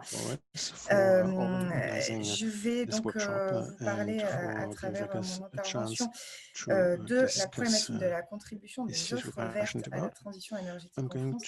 Et donc, effectivement, j'ai un petit support qui me permet de mettre notamment des schémas et des photos. Et donc, je vais m'en servir de base sur ma présentation. Donc, peut-être tout d'abord quelques éléments pour vous situer ENERCOP et vous dire d'où je parle. Donc, qu'est-ce qu'ENERCOP? ENERCOP, c'est un projet qui a été créé en 2005 par plusieurs acteurs de l'économie sociale et solidaire et des ONG environnementales qui ont donné les listes sur cette planche. À quel moment? En 2005, dans le contexte de libéralisation et d'ouverture à la concurrence du marché de l'énergie, de l'électricité, puisque jusqu'alors en France, c'était EDF qui avait le monopole de la fourniture d'électricité et à partir de 2005 et 2007 pour les particuliers, eh bien, d'autres fournisseurs ont la possibilité de se créer et d'alimenter les citoyens français en électricité. Et donc, à ce moment-là, les créateurs d'ENERCOP se disent, eh bien, on va profiter, entre guillemets, de l'occasion pour créer un autre fournisseur d'électricité qui va faire la promotion de notre système énergétique basé sur du 100% renouvelable, sur la vision du scénario mégawatt, Yves Marignac qui reviendra peut-être tout à l'heure, et fondé sur cette logique de réappropriation citoyenne de l'énergie dont on a beaucoup parlé dans les tables précédentes et dont on va encore reparler ensuite. Donc pour faire la promotion de cette autre vision du système énergétique. Et donc ça a été la création d'ENERCOP. ENERCOP, pour vous donner quelques éléments d'ordre de grandeur aujourd'hui, c'est un réseau de 11 coopératives qui alimente en électricité renouvelable 90 000 clients en France, beaucoup de particuliers, mais également des professionnels et des collectivités locales, et qui réunit 48 000 sociétaires de la coopérative. Le modèle coopératif est un élément important, j'y reviendrai aussi tout à l'heure. Donc, ENERCOP en tant que fournisseur d'électricité est évidemment un acteur majeur de cette problématique et ce secteur des offres vertes. Alors, qu'est-ce qu'on appelle les offres vertes? Peut-être quelques éléments pour vous donner des informations sur le contexte français. Donc, les offres vertes, eh bien, elles sont garanties par le système des garanties d'origine qui sont définies au niveau européen. Les garanties d'origine sont l'unique outil reconnu pour tracer légalement l'électricité verte. Donc, une offre d'électricité ne peut pas être commercialisée comme verte si elle n'a pas recours aux garanties d'origine. Et donc, en termes d'offres d'ordre de grandeur aujourd'hui, sur le marché français, donc les offres d'électricité verte, c'est environ 25 à 30% des offres de marché sur un total de 8,7 millions de sites résidentiels. Et on sent, on y reviendra aussi dans la discussion, une appétence, une envie de plus en plus forte des citoyens et des consommateurs sur cet approvisionnement en énergie renouvelable à travers les offres vertes. Et donc sur le fait que le choix d'un fournisseur d'électricité est un acte de consommation responsable pour faire accélérer la transition énergétique. Mais une fois qu'on a dit ça, eh bien, quand on parle d'offres vertes, il y a en réalité plusieurs modèles. There are different models within the so-called green offers, and this is what this slide should explain in greater detail. Let's start with the model to the right. Now, the one to the right is a model where the electricity supplier will actually get their electricity on the so-called AREN market, and this includes nuclear. So basically you supply yourself with nuclear power and then you slap on the origin guarantee.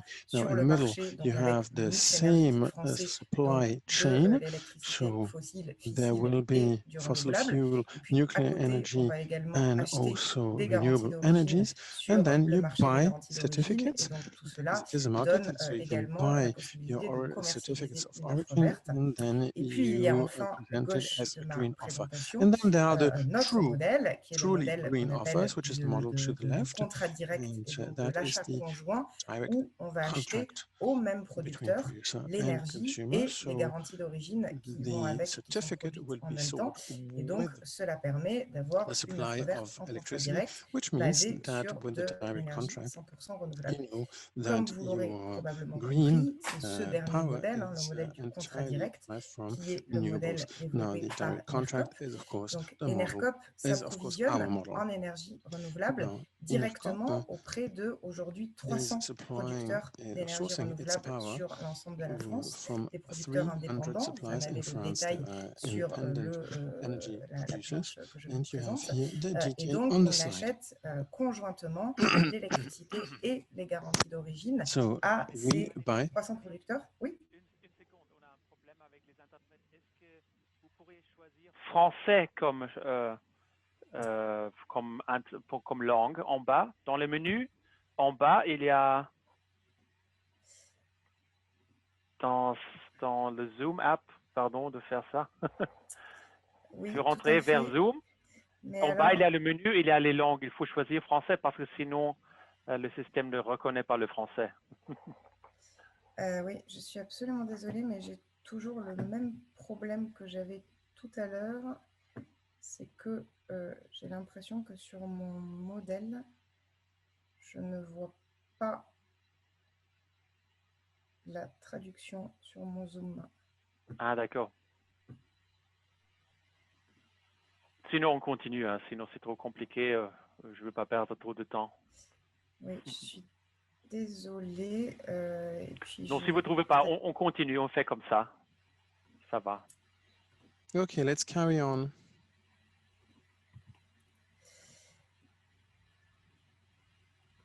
Bon, j'espère que vous voyez toujours mon écran. So I hope that you can still see the slide. So it was about power supplies. Yeah, so that slide.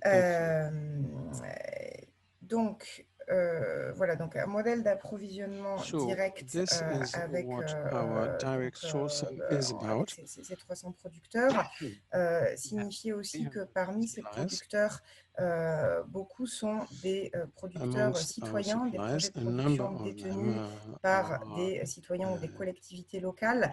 C'est quelque chose dont Justine Pelmeul vous reparlera dans sa présentation tout à l'heure autour de la question des communautés énergétiques renouvelables et citoyennes.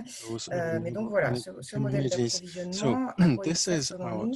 Eh bien, il sert à faire ce que l'on appelle favoriser le circuit court de l'énergie, c'est-à-dire le contrat direct entre producteurs et consommateurs, sans intermédiaire de marché, avec un enjeu qui est donc celui de la rémunération de l'énergie au prix juste et donc de la bonne rémunération des producteurs. Parce que ce que je n'ai pas dit précédemment, c'est que cette problématique d'achat sur le marché avec des garanties d'origine à coller ne permet pas, selon nous, de garantir une rémunération suffisante des producteurs. À travers notre modèle, nous développons des contrats à prix fixe avec des prix en moyenne 5 à 10% supérieurs au marché pour nos producteurs, donc de manière à être dans cette logique de contrat court et de commercialisation éthique avec les producteurs. Et puis donc cette garantie pour nos consommateurs de garantir donc la traçabilité, c'est-à-dire la possibilité de leur dire, eh bien, à travers votre facture d'électricité, nous pouvons vous dire précisément quels sont les producteurs que vous rémunérez. Et donc, tout ceci, je le disais tout à l'heure, également sans approvisionnement sur le marché de l'électricité nucléaire à Rennes, qui est une des différences majeures aujourd'hui entre Enercop et la très grande majorité des autres fournisseurs d'électricité alternatifs. On pourra peut-être y revenir dans la discussion. Vous dire aussi, pour finir sur ce point, que donc cette différence qui existe en France entre les types d'offres vertes que je vous montrais dans mon schéma précédent, elle est aujourd'hui discutée dans le cadre d'un projet de création d'un label qui permettrait de différencier ces offres vertes en fonction de celles qui ont le plus fort impact sur la transition énergétique et celles qui ont le plus faible impact. Et donc, eh bien aujourd'hui, l'ADEME, le ministère de la Transition écologique, la DGEC et la Commission de régulation de l'énergie ont fait un certain nombre de propositions pour mettre en place un labels energy des offres transition, vertes qui sont actuellement I've put together a discutés proposal avec les for différentes a parties label prenantes that would give you an indication of du monde de the impact l'énergie. on Et the donc, energy transition. on aura It en includes all septembre, a priori, stakeholders une nouvelle proposition in de label the à discuter qui industry, and peut-être in finira par voir September le jour we dans le will contexte have français.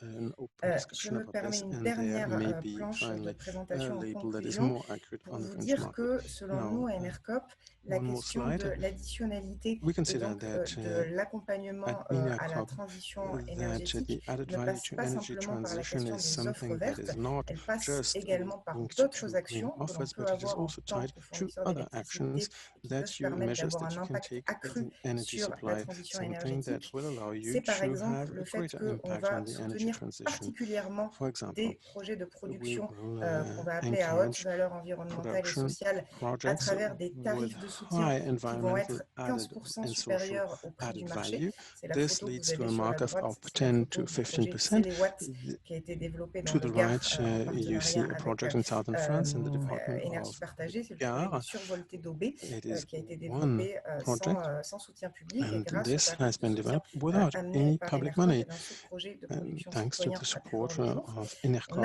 également la possibilité, et c'est an ce qu'on association développe à of ENERCOP aujourd'hui, de citizens devenir has nous-mêmes set up producteurs et this donc production d'investir en entity. direct And now dans we des projets de think production. C'est that la photo we're que vous ready avez en to dessous go a step d'un further parc and to solaire set up our développé own production en Midi-Pyrénées par notre entities. coopérative Here you ENERCOP have Midi-Pyrénées. a solar ENERCOP a farm l'ambition in the d'ici à Pyrenees, 2030 and ENERCOP d'avoir has the ambition 25% de son by approvisionnement 2030 par nos propres to projets de produce production. 25%, Et puis enfin, to le supply dernier élément que je voulais 25% of the apporter sur power cette question it is d'additionnalité et selling to d'impact sur consumers. la And transition a énergétique, final element c'est la regarding question the du impact modèle on the energy économique, qui est transition, pour nous un the élément question of important, the puisque nous economic croyons que model, of the business pour model, is développer la something that is transition énergétique, eh particularly bien, il important. faut We développer des believe that in modèles order to économiques develop qui the vont energy transition, to privilégier accelerate the l'investissement energy dans le transition, projet we need plutôt que to la recherche du strengthen profit certain et la economic rémunération des models where actionnaires. profit Il est takes important que les second questions de place, transition énergétique where soient des questions shareholders d'intérêt are not collectif the et pas des priority. questions de We think spéculation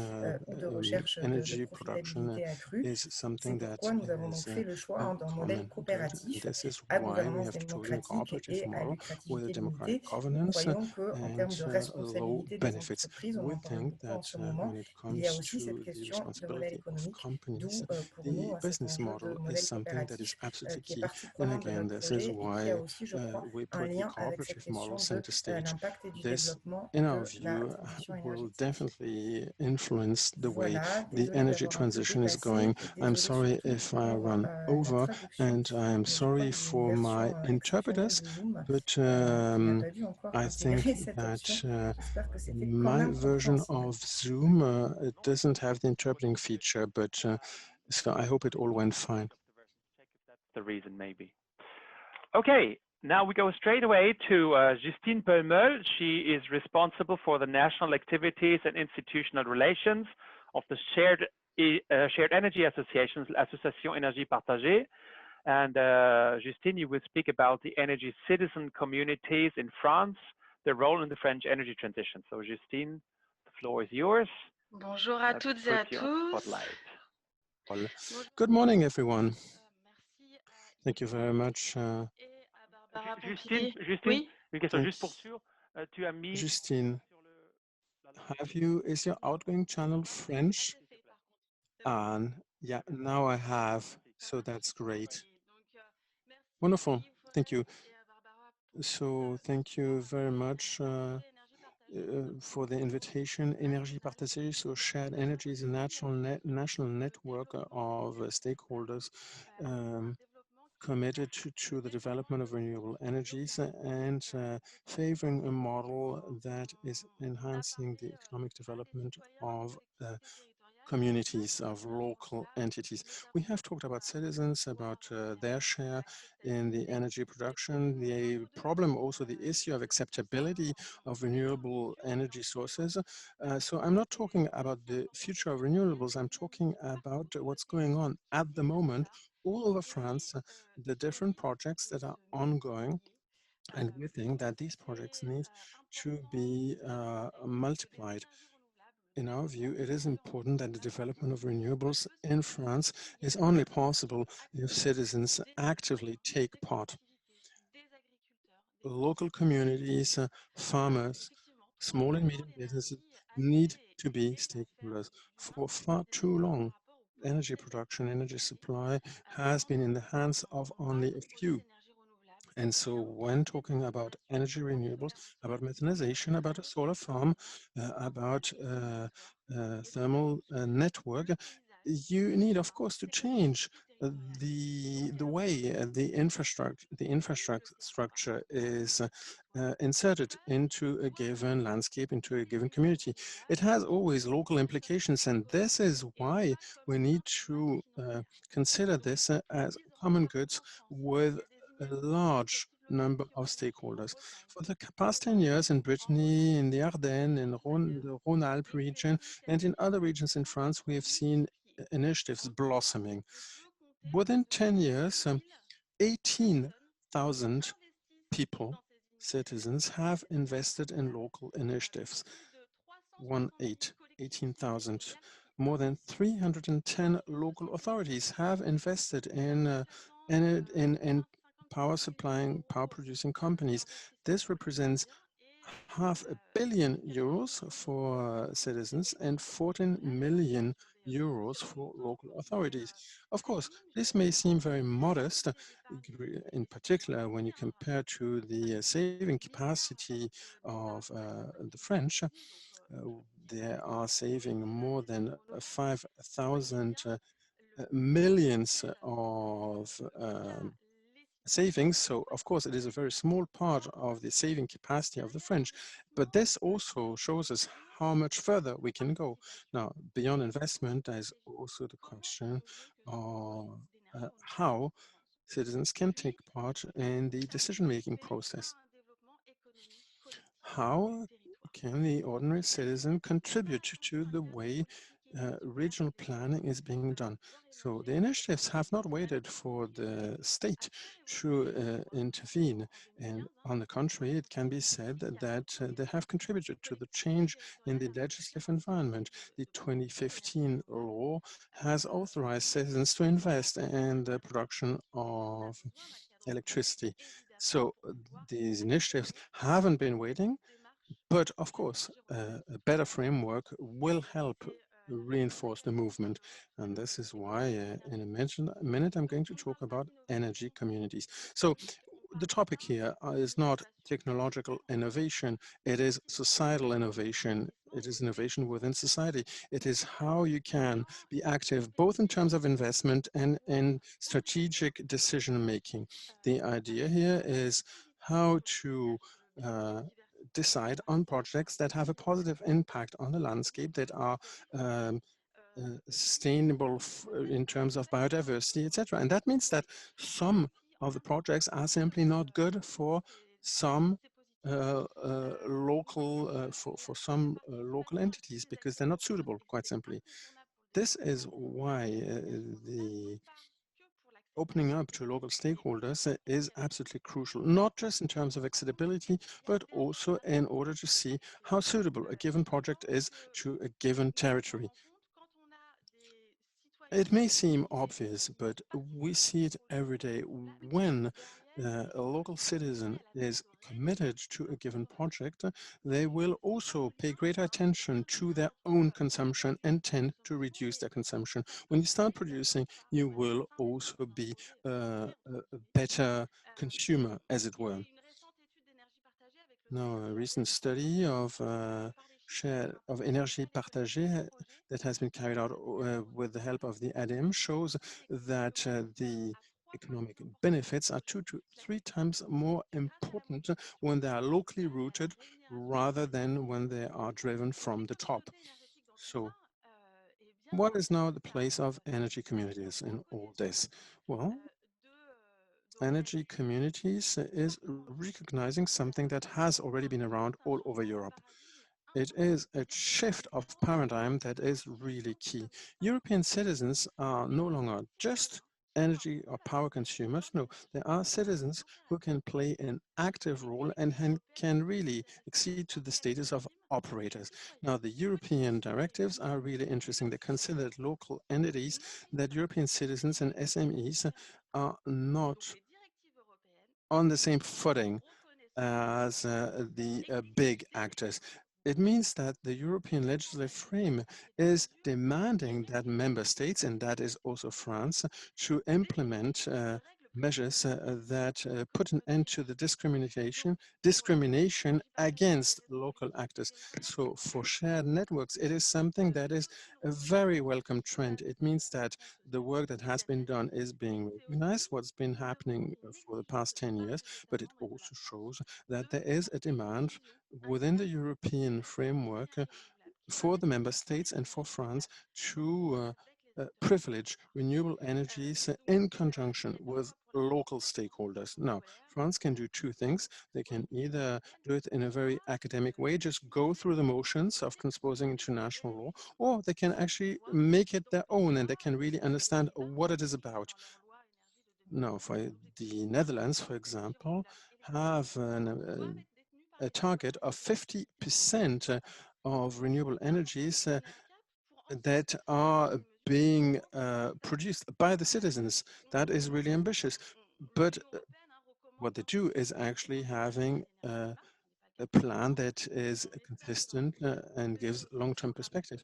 What we hope for France is that for the next PPE, which is the multi-annual programming, the French ambitions are going to be reassessed. In 2020, citizens' initiatives represent only 1% of the energy mix. Now, Énergie Partagée wants this to be raised to 15% by 2030.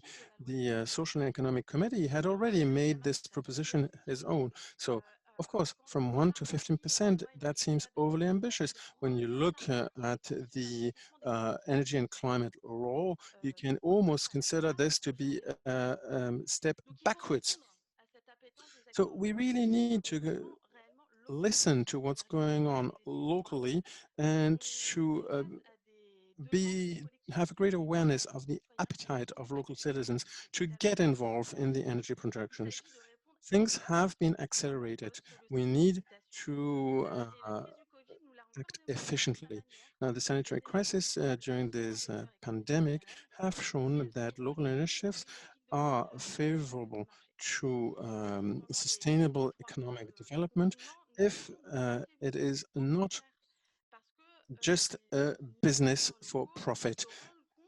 During this time, our business has not slowed down. Why? Because everyone and our stakeholders know that renewable energies will be called upon to play a major role in the future.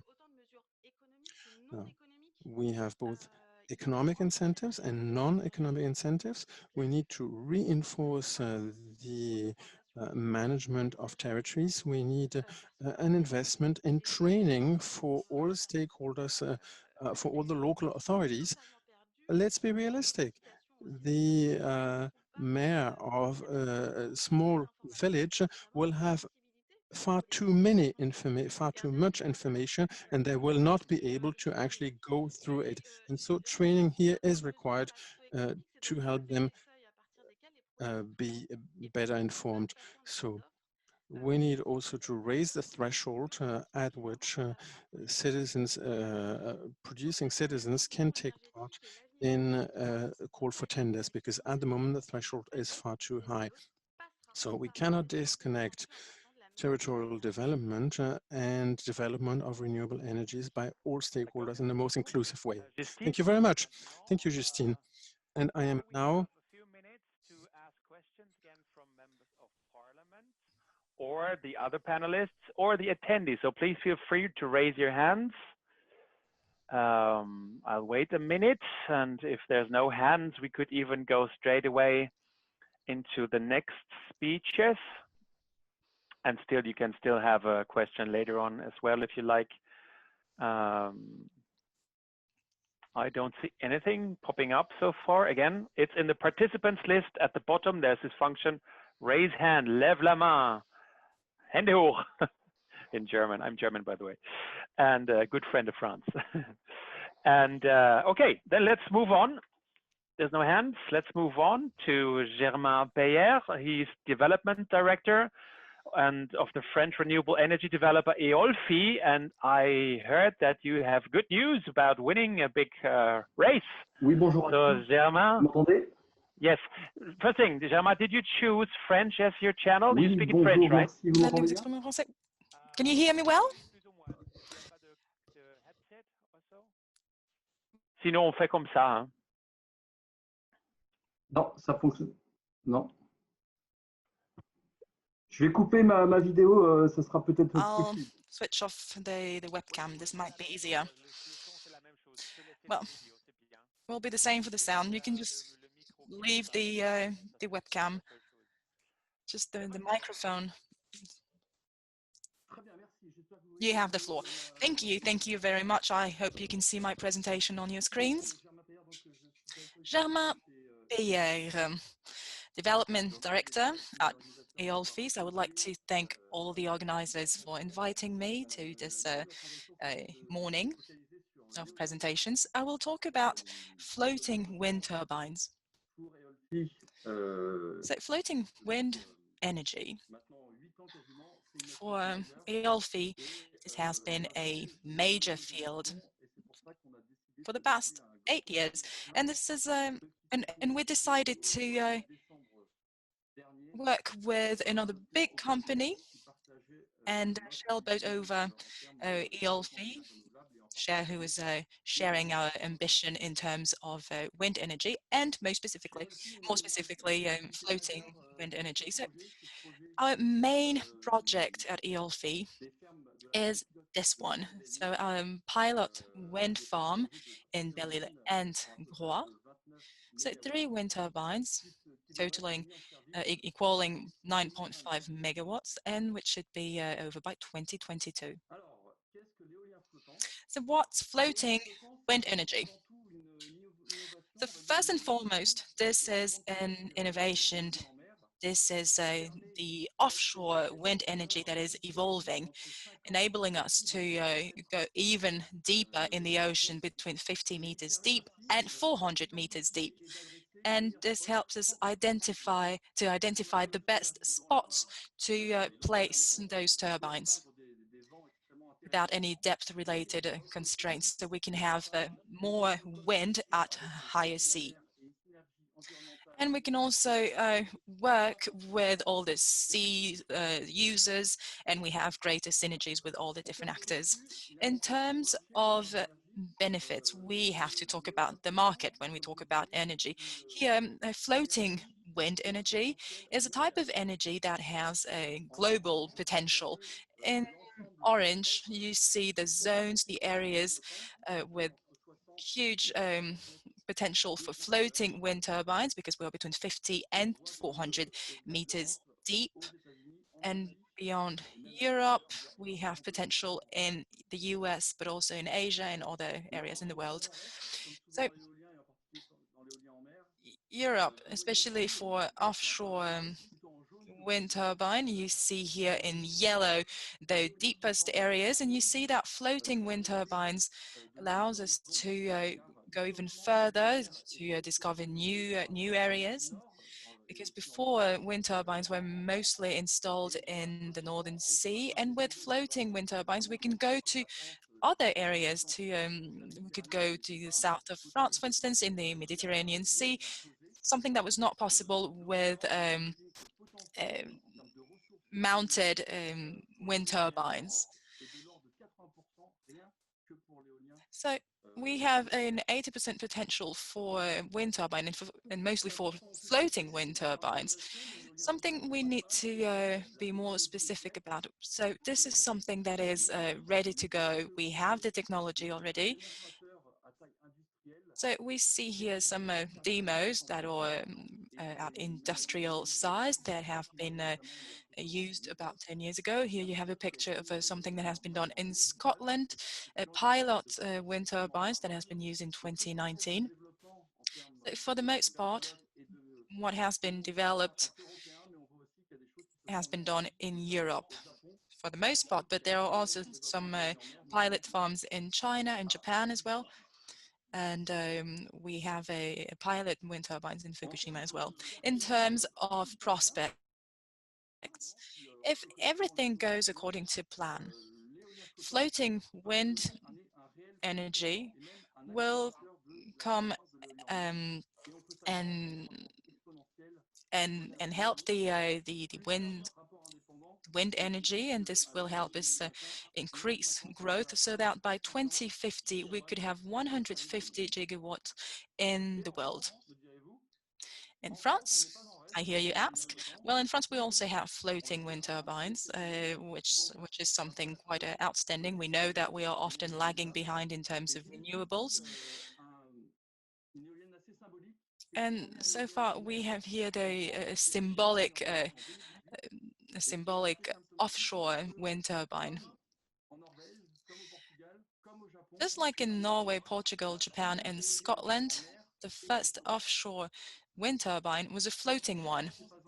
When I say that France is not lagging behind, this is the least we can say. In 2016, France and the state decided to launch a very ambitious floating wind turbine scheme with the program EUFORES. It has been invested by Futures Investments, which will enable us to install 100 megawatts of power with wind turbines only.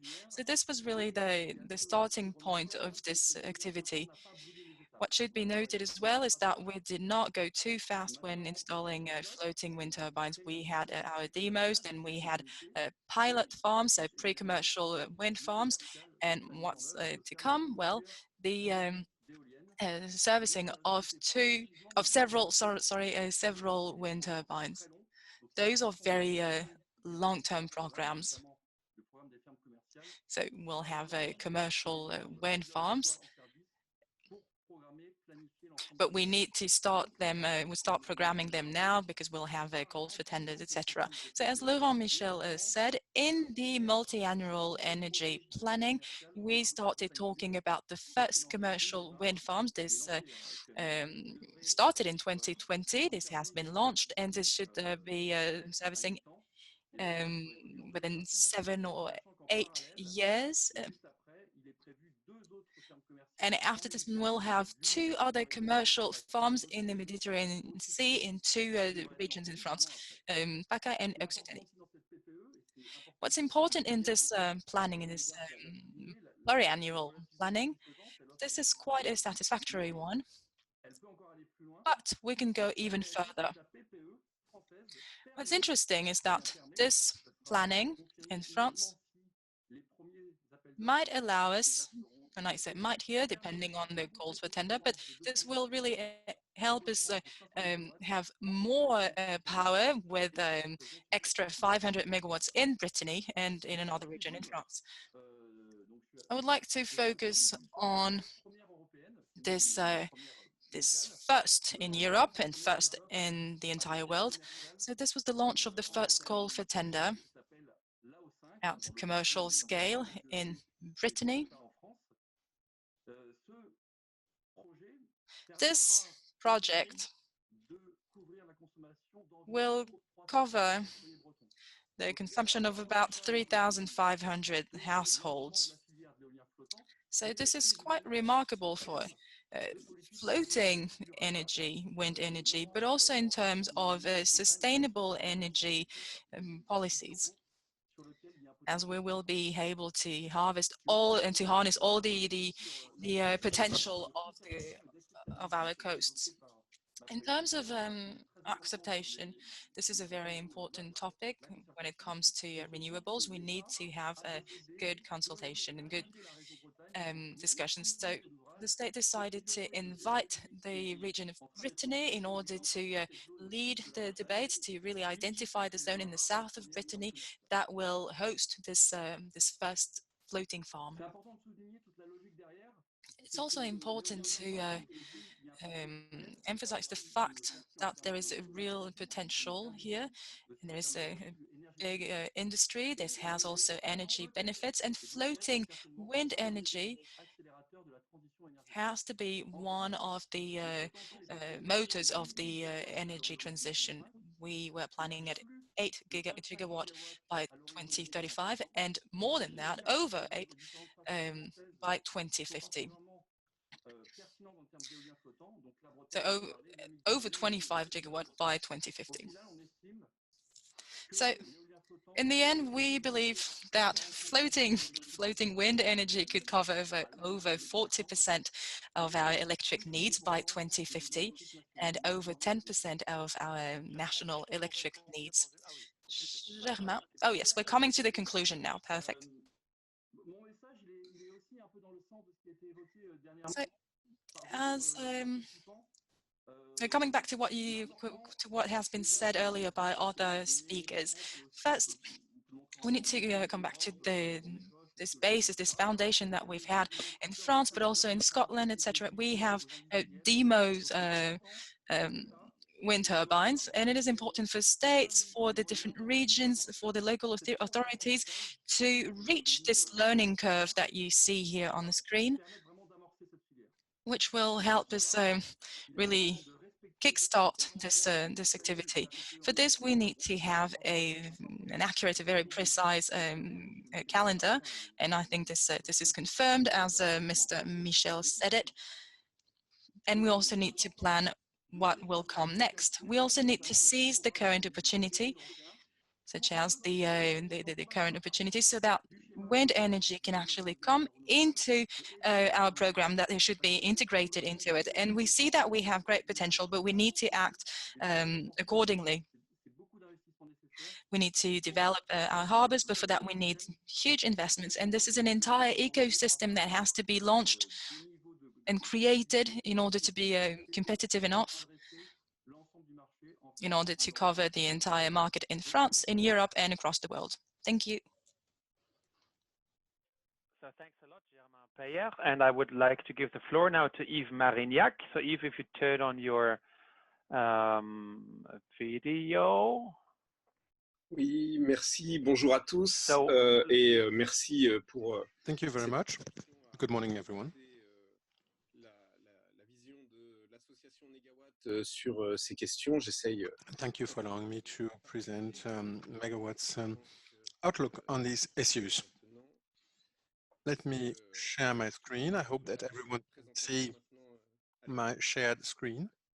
So the presentation should be visible now. So Megawatt is an experts association that has been set up about 20 years ago, and we work on prospective scenarios in terms of global scenarios of sustainability. So let me say a few words about this global outlook, on this short and long-term outlook for France. So I'd like to talk about the nuclear and the renewable energies. Now, Megawatt's approach is trying to develop a systemic approach in order to address a systemic issue, which is sustainability of the energy production system and our production in general. Our answer, rather than focusing on resources, is taking as its starting point the use that is made of energy, in which conditions we use energy. And we are trying to favor an approach that is more sober, that is a smarter use of energy. We try to fight overconsumption of material goods. We favor short circuits. Before working on better energy efficiency, I mean, of course, the housing issue has already been mentioned, and this is something really important. But before even doing that, we think it is important to work on the substitution of renewable energies to the mainstream energies. I'd like to echo what Barbara Pompili has said at the beginning of the session, at the beginning of the workshop. It is key to us to have clear priorities and to enhance the share of renewables in the mix is to us the very first step before moving on to other steps. Now, here's a 2017-2050 scenario, and this is a scenario applied to France. As you can see, thanks to greater sobriety, to a more sober consumption, we can reach an energy supply that is 100% renewable. Another goal that is reached is zero carbon, so carbon neutrality, which is compliant with the Paris Agreement's target. And there are other benefits for the environment. Non-renewable materials are cut by 2.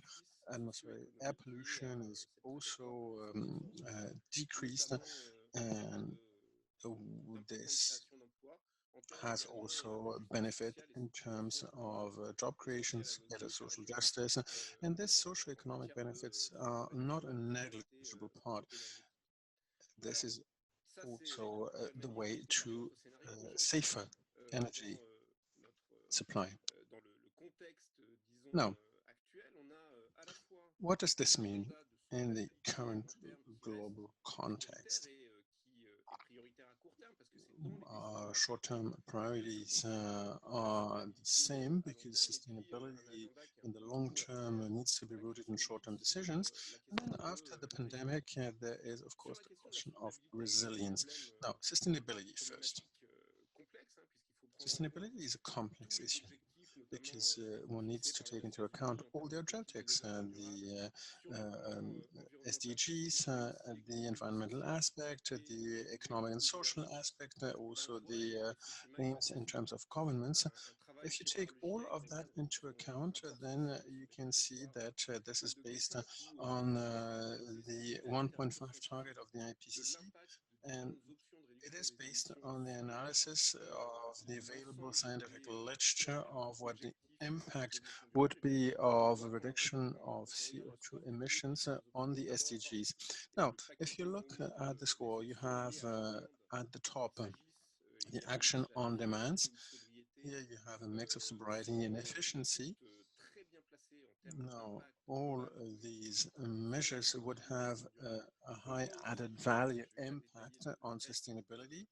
I'm not going to go into the detail of the other parts on the slide, the other color-coded chunks, but you can see renewables, non-biomass renewables, and nuclear power. As you can see that in terms of development, there is a clear difference between these two options. Resilience now. Now, what is resilience? It is the ability to be able to maintain social and economic workings in case of an external shock. We have started on an analysis on how this mix of sobriety and efficiency and the use of renewables can enhance resilience. We have looked here at 3 levels. The reduction of the occurrence of shocks and the size of shocks by addressing root causes, the chain of consequence or the chain of causality, something that limits the impact of shocks, and then also the reduction of the sensitivity to multiple impacts by, for example, favoring local and circular economy. And then sobriety or sober consumption, as well as better efficiency, is something that enhances life quality in general. Just social justice and fight against poverty are also things that would benefit from this approach. Now, if you look at the sustainability agenda as well as the reconstruction of the economy, the relaunch of the economy based on the enhancement of resilience, we can see that energies have a key role to play. Now, allow me to make a few comments on the electric system in France. If you have 1 more minute only. Yeah, thanks. Now, in France, the electric system is based on a short-term strategy which is favoring the nuclear electricity production. The life cycle has been massively extended beyond 50 years. The fleet has also been managed according to the same objective, and as has been said in the multi-annual energy planning, there is a desire for more renewable energy, but the surplus of production means greater exports or a higher volume of exports, and this volume is actually equivalent to what is being produced by renewable energies. So if there is no export, it will actually kill the renewable energies or the investment in renewable energy. So nuclear is really the dangerous competitor for renewables. What are the consequences of the situation? There is a real risk that this short-term solution, that the nuclear solution will suffer from technical failure and that there will be financial issues as well. Now, in order to sustain the nuclear sector, money will have to be invested that will not go to renewables. The situation has been compounded by the sanitary crisis. It has shown the sensitivity of the electric system to nuclear power supply. And we have seen that an epidemic crisis has an impact on the electricity supply. And then the competition between nuclear and renewable energies will increase. The financial losses for EDF, the historic monopoly supplier, will make the situation more difficult, and we fear that the government spending that we can witness now will compromise the financial support that the government can bring to EDF, and this will have consequences not only on the French market but on the whole of the European market. My conclusion shows that energy supply implies that we think about these issues in a European context, and Negawatt is currently working with national partners on the project of a European scenario where solar consumption, renewable energies, and energy efficiency are fully integrated. Thank you for your attention. Excellent. Thanks a lot for your input. And now again, I would like to ask all panelists, members of parliament, and also the attendees to raise hand if there are questions. Let's wait a minute. If not, we will go straight away into the coffee break. I think that were excellent presentations, giving a good insight into the situation, and also the first ideas on what the COVID-19 crisis creates. So again, for those who want to raise a question to the speakers, you can do it now. If not, we will go into the coffee break, and we are very good on time again. Okay, Alexis Monteil, please, Alexis, come in.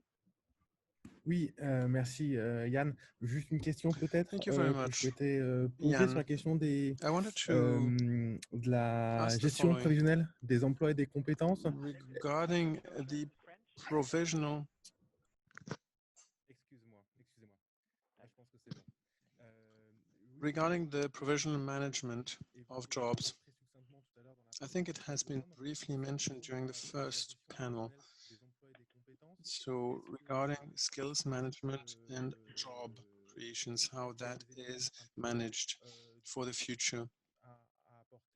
Are there specific elements regarding that particular question in the different scenarios that have been shown by Yves Marignac, amongst others? La gestion the management of skills and the management of a career, and more largely the impact of the transformation of the electricity system and the power supply system in general on jobs at a local level is key element of these scenarios. In fact, it is one of the key issues when it comes to managing the energy transition and a long-term outlook. However, this is not being done at the moment. What we can say is that at a local level, transition towards a more sober consumption will create more jobs that will equally be located equally all over the territory, and it will bring added value to more remote territories, in particular when the business model is that of a cooperative. So we should collectively project ourselves in this transition, but there are very big hurdles because what we have at the moment is a very concentrated system. As the member of the Assembly has said before, it is highly concentrated for the moment, and yes, a lot of work needs to be done in order to favor the professional transition and the development of skills. However, many obstacles need to be overcome. Contributions from the panel, probably? If not, I don't see any, then I would say let's go into the well-deserved coffee break now, just on time, so we were catching up a little bit. I would say that we start again very sharp at 11:45, so in 13 minutes into session 4. So everyone, see you at 11:45. Great discussion. Thanks a lot. Okay, everyone. I hope you had a nice little coffee. It's getting warm in Brussels, by the way. A lack of water in Belgium and lots of heat coming in. Okay, we would start now with the session number 4. And the topic is now the open discussion on the shape and fund, how to shape and fund the energy transition and renewable energies in France, a link to the current context of the COVID-19 crisis. So we would put a little bit the focus on the financing side and also what the impact is of COVID-19. And I'm very happy to have several distinguished experts with us. And also, above all, a very good old friend of mine from Brussels times, Alexandre Roche. He's CEO of the French Renewables Energy Federation, SER. So Alexandre, I would like to give you the floor now. You have a PowerPoint, if I understand well, if you want to use it. Let's see if Alexandre is there. Yes, he's coming up. Excellent. Oui. Yeah, here you are. Bonjour, hello, Yann. Alexandre. Good to see you. Est-ce que tu m'entends? Est-ce que tout le monde m'entend Oui, très bien. Good morning, Yann. Can you hear me? Yes. Good morning, everyone. I would like to thank EUFORES for inviting me and for letting me give a presentation this morning. So I will give you the 3 main points of my argument, and I will try to talk slowly enough for our interpreters. I will share my screen.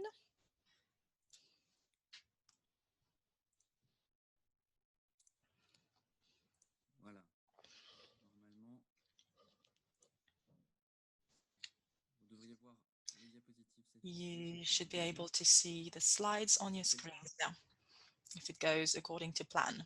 Can you see them? Yes. Yes, we can see you. Can you switch to the normal view? I mean, we can read it, but we see all your, probably you, you don't hear me? I'm speaking, my microphone is on, so you should hear me. You don't hear me at all? Strange. Because probably you are, I don't know in which, you're in the English channel, right? Moi, je ne vous entends plus. Are you in the English channel? That's why you don't hear me, probably. Maybe, do you speak in French? Voilà, vous m'entendez à nouveau? I hear you. Can you hear me? But did you choose French as the channel? Can you hear me? Bon, écoutez, j'espère que ça fonctionne. Moi, je ne vous entends plus. Je suis désolé. Well, I hope it works. I can't hear you anymore. Yann, can you tell me? Do you hear me? Do you hear me now? Do you hear me now? Alexandre? Je me reconnecte. Voilà. Vous m'entendez à nouveau? We hear you, but do you speak in English or in French? Can you hear me? Je vais m'exprimer en français et j'ai bien. I will speak French, and I chose the French channel. So I'll try sharing my screen again. I hear you. Yeah. Probably start the presentation first, and you choose the full screen version to share. Voilà. Voilà. Bon, bah, écoutez, merci encore. Désolé, je vais essayer de rattraper ces petites minutes de retard. And I'll try to catch up. So quickly, in order to present the trade union for renewable energies. So we represent this this field for renewables, and as Barbara Pompili said this morning, we want this debate to not only be on electricity in France. We also want to talk about decarbonization of the transport industry and thermal energy. So I will talk first about the COVID-19 crisis and its link to renewables. I think there are 2 points here. First, I think that renewable energy sources have shown great resilience in terms of renewable electricity or renewable heat. We saw that all the different fleets and farms have worked quite well. They can be enabled remotely. And we've had a supply security across the entire country. The other point as to the COVID-19 crisis, the electric system was able to absorb renewable energy sources at quite a high level, as it was said this morning. The network for renewable energy is a very robust and sound one, and we have penetration levels that are very high and that have reached the goals set for 2030. I think this proved that this worked during the crisis, and now the plan is to keep increasing. This is a workshop that is organized by EUFORES. So first of all, I would like to present to talk about what has presented the European Commission. We're happy to see that the European Commission chose the Green Deal as a priority for its recovery plan. It was even said in the document that the Green Deal should be the growth motor for Europe and for its recovery. And we think that national schemes have to be aligned with what has been identified at European level. But it has been said, when talking about funding the energy transition, the first essential part is to have good visibility and a good overview of the investment in order to lead those investments. So we have a roadmap that is very clear. Laurent Michel presented it this morning, and this will give more visibility on those investments.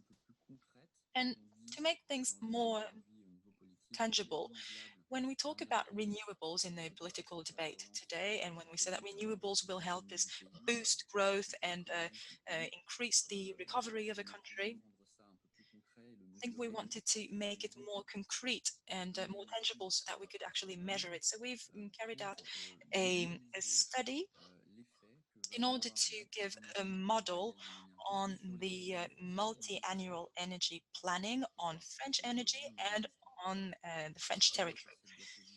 On this slide, we started from the high curve of the multi-annual energy planning, and we considered that this would be abided by. First, we think that energy transition will create jobs. It is estimated that in this field, in heat, transport, and renewable energies, we have 66,000 jobs, and we will move to 240,000 jobs in 8 years, so over 200,000 jobs created. The second important point is that renewable energy generates 14 billion, 15 billion euros every year in the French economy. So this added value will increase and reach 24 billion euros by 2028. So what we should keep in mind in this debate, and we're talking a lot about outsourcing or resourcing this production in the COVID-19 backdrop, but you need to understand that 80% of this added value is created in France. So what we want is renewables with a strong industries, with strong industries. And we want this added value created from the energy, from renewable energy to come back to the economy. So in this discussion, we talk a lot about cost, but I'd rather talk about strategic investments, because we see that when we invest in renewable energies, this has an immediate impact on our economy and on our regions. This is quite true for our regions, not only in a recovery context. We don't want to only talk about creating jobs and creating added value. We want all regions to benefit from this.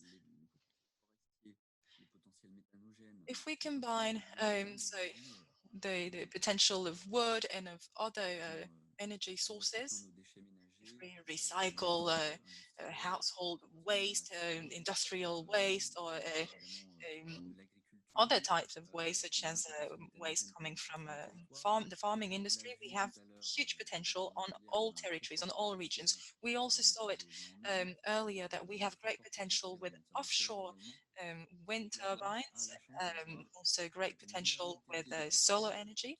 So we have a diversity of potential sources, and each region can have its own offer of energy mix. And we can see here the contribution of the different fields, and we see that this is quite homogeneous. There will not be a winner and a loser in renewable energies in France. Just to give you an example, today, if I go to a very local level, the level of municipalities, this will generate about 1 billion euros. So still talking about how to finance and how to fund energy transition, I wanted to emphasize the fact that the cost of public support is really outshadowed by the fallout, the economic fallout and consequences of renewable energy. So we see here that this is a very specific context. We see that the tax fallout is higher now, and this will increase by 2028. €1 of public support represents 2.1 euro of added value. We see that there is a good leverage that has an immediate impact. And there's something else that has been said by Nicolas Bergman this morning from IDRI. There is another element that we have to keep in mind when talking about funding renewables. We have to think about the long-term dynamics. Here on the right,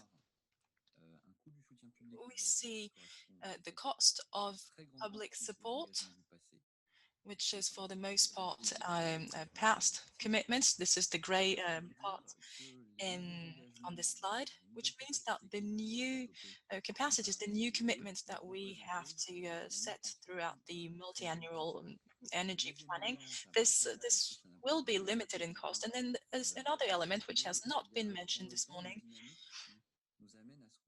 Over time, we'll see another dynamic. We'll reach a peak by 2025. And from this peak, from this area, the amount of public aid, of public support, will decrease quite significantly if we look at it until 2035. So the cost of public support is a strategic investment. This enables us to kickstart the whole machinery to start this curve, which are quite impressive, and this is true for several energy sources such as offshore wind turbines, which is now very competitive, as competitive as wind turbines in other countries. So we really started the machinery, and this public support will decrease as of 2025 when we will have reached a peak. But we hear some opponents argue that we should not invest in renewables and that we are maybe not able to finance these energy sources. If you compare with the amounts invested by Germany, which are 5 times higher. You now have 1 minute. This is my last slide. But in order to start the debate, in order to be concrete and to give concrete examples on how to fund this transition, well, I think we can do just like the EU does, find our own resources thanks to either the carbon inclusion mechanism or another mechanism, or try to check the carbon signal and try to see how high it is. This can be done at the EU level with a threshold price, or in parallel, we can also start at the beginning of this curve,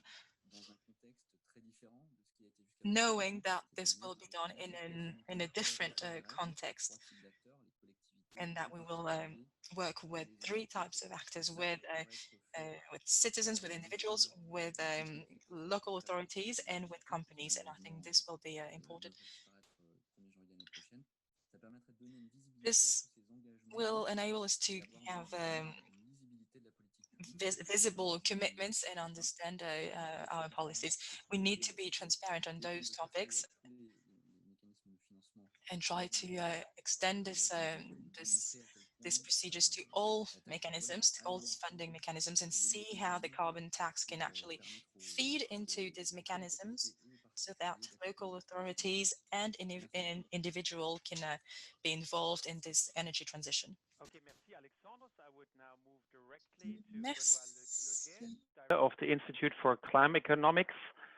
So Benoit, you don't have PowerPoint, so please, I give you the floor. Please switch on your video. There you are.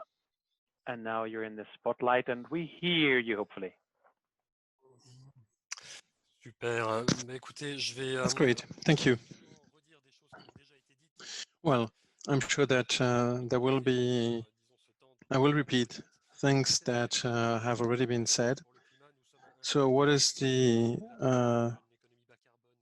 Institute for Climate Economics? We work on the resilience. In a way, we're doing the same thing as D3 that you have, whose representative you have already heard this morning. And we focus exclusively on the economic schemes. We have been set up by a public French bank, the Caisse de dépôt et consignation. And so part of our network are a number of banks. And so what we are really working on is how we can finance the transition. So in order to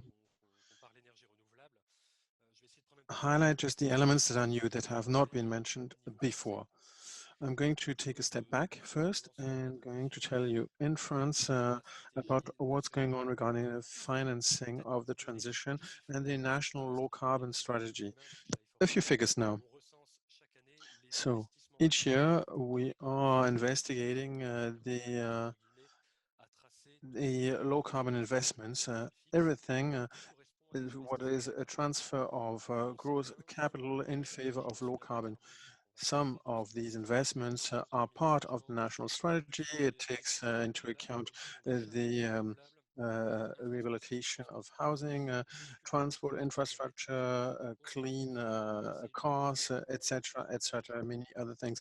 We try to understand how much has been invested, who has invested the money, where is the money coming from? Is it public sector or the private sector, and also final point, the circuit, the financial flow. So is the investment something that is bank debt, subventions, funds, and so the quality of the funding. So one conclusion that we can draw is that a lot is being done in France. There's 46 billion in 2018 have been invested in a variety of sectors in France for the low carbon economy. And so when you try and link these investments to the national strategy, 32 of these 46 billion can be linked directly to a contribution to the low carbon transition. This means that France is actually giving itself the financial means in order to implement its low carbon strategy. In order to achieve these goals, there are still 15 to 18 billion euros missing on the next carbon budget for the period 2019-2023. Yeah, no worries. I'll do my best. Sorry.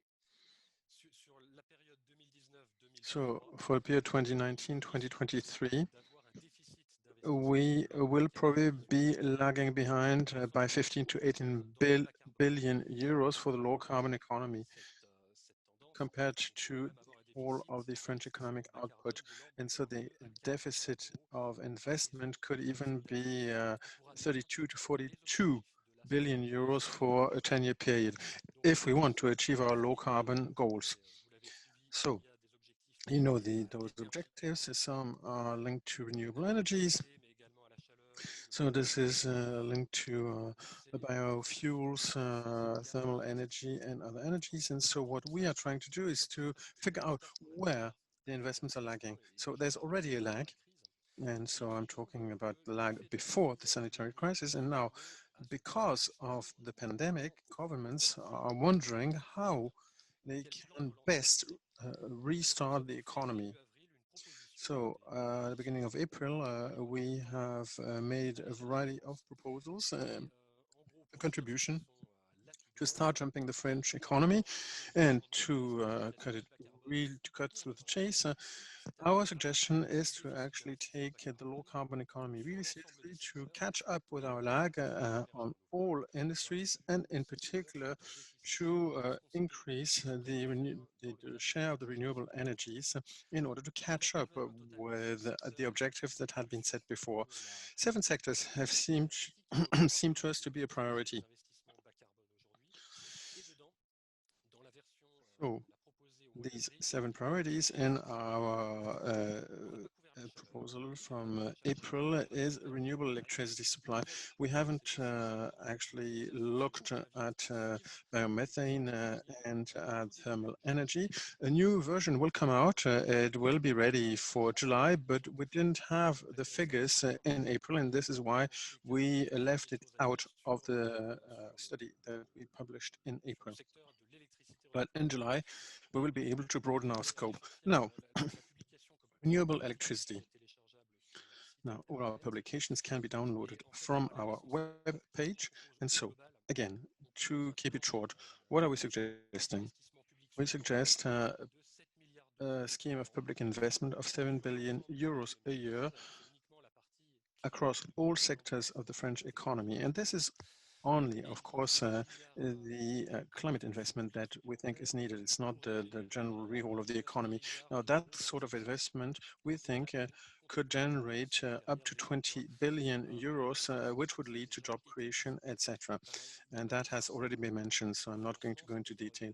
Now, it's not just about financing, it's also so those 7 billion public finance investment or public investment can also lead to public-private partnerships. In our plan, in our proposal, we have also included a certain number of constraints because it's not going just to be on a volunteer basis. The rehabilitation of housing for better efficiency is something that must be done. We have also suggested financial instruments that can start jump a project without any initial funds, and also a number of instruments for households, for small and medium companies, as well as for local authorities.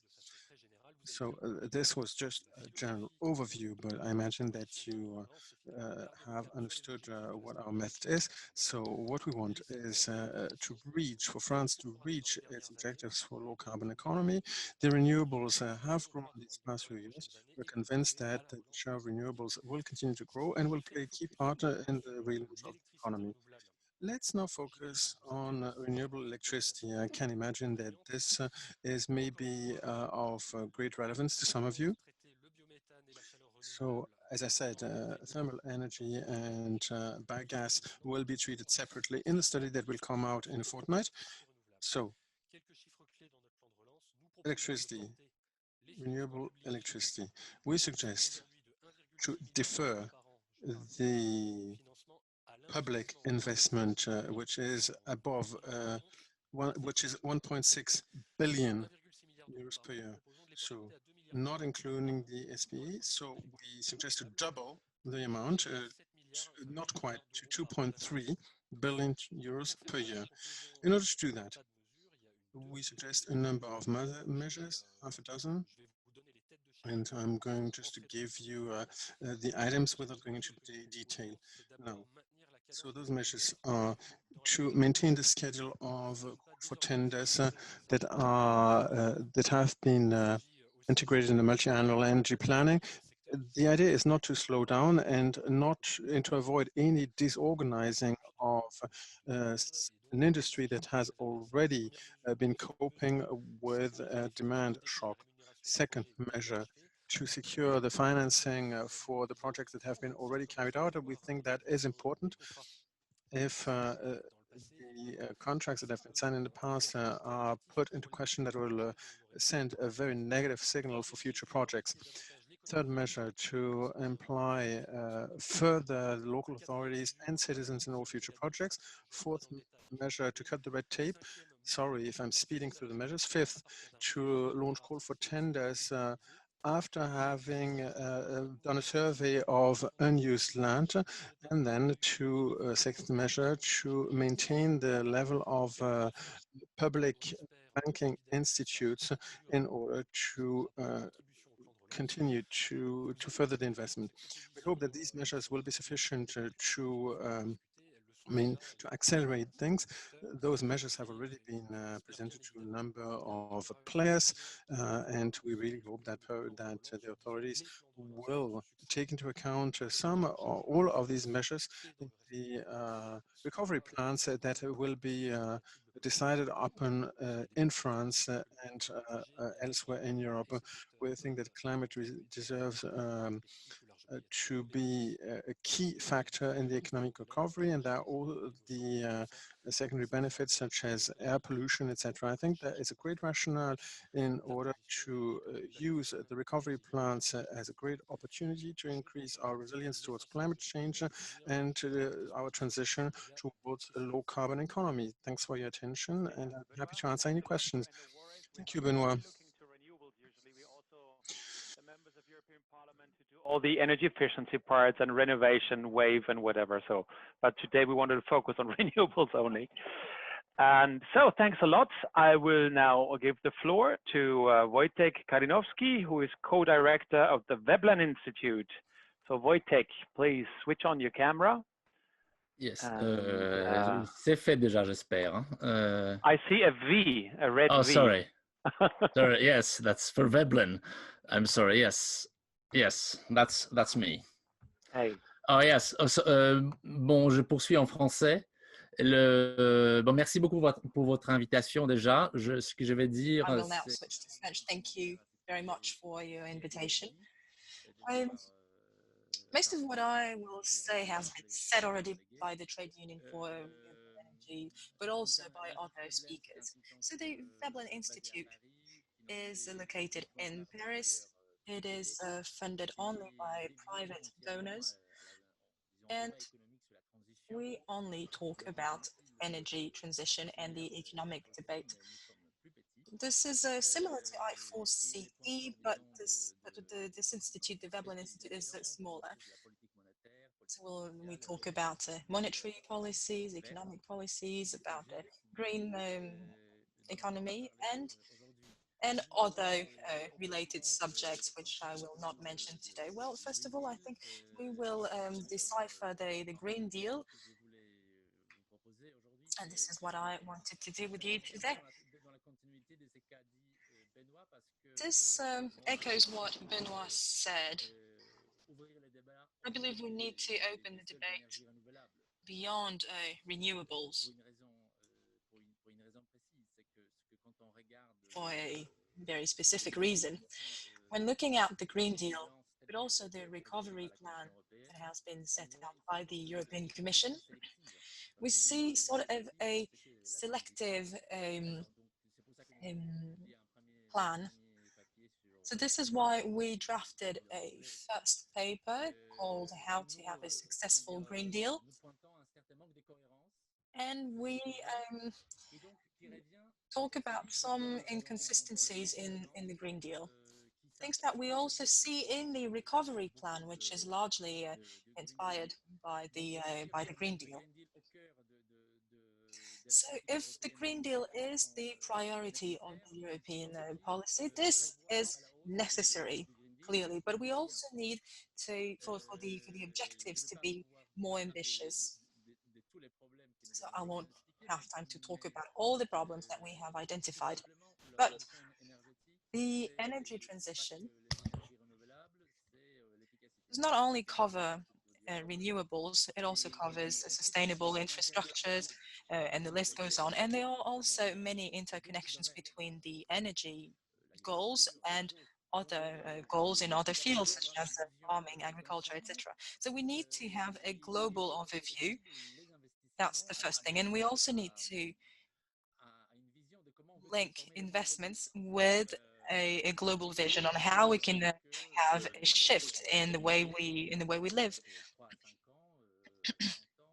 So, and we need to have different goals, a 3 to 5 year objective, then a longer term objective. So we also need to think about financing and investment and how we can invest. So we need investment tools that are adapted to the diversity of projects that we have, and depending on the different terms, whether short or long terms. When we read the Green Deal, we talk a lot about thermal insulation, about renewables and hydraulics, but regarding biodiversity measures or farming, urban mobility, or railroads and sea transport,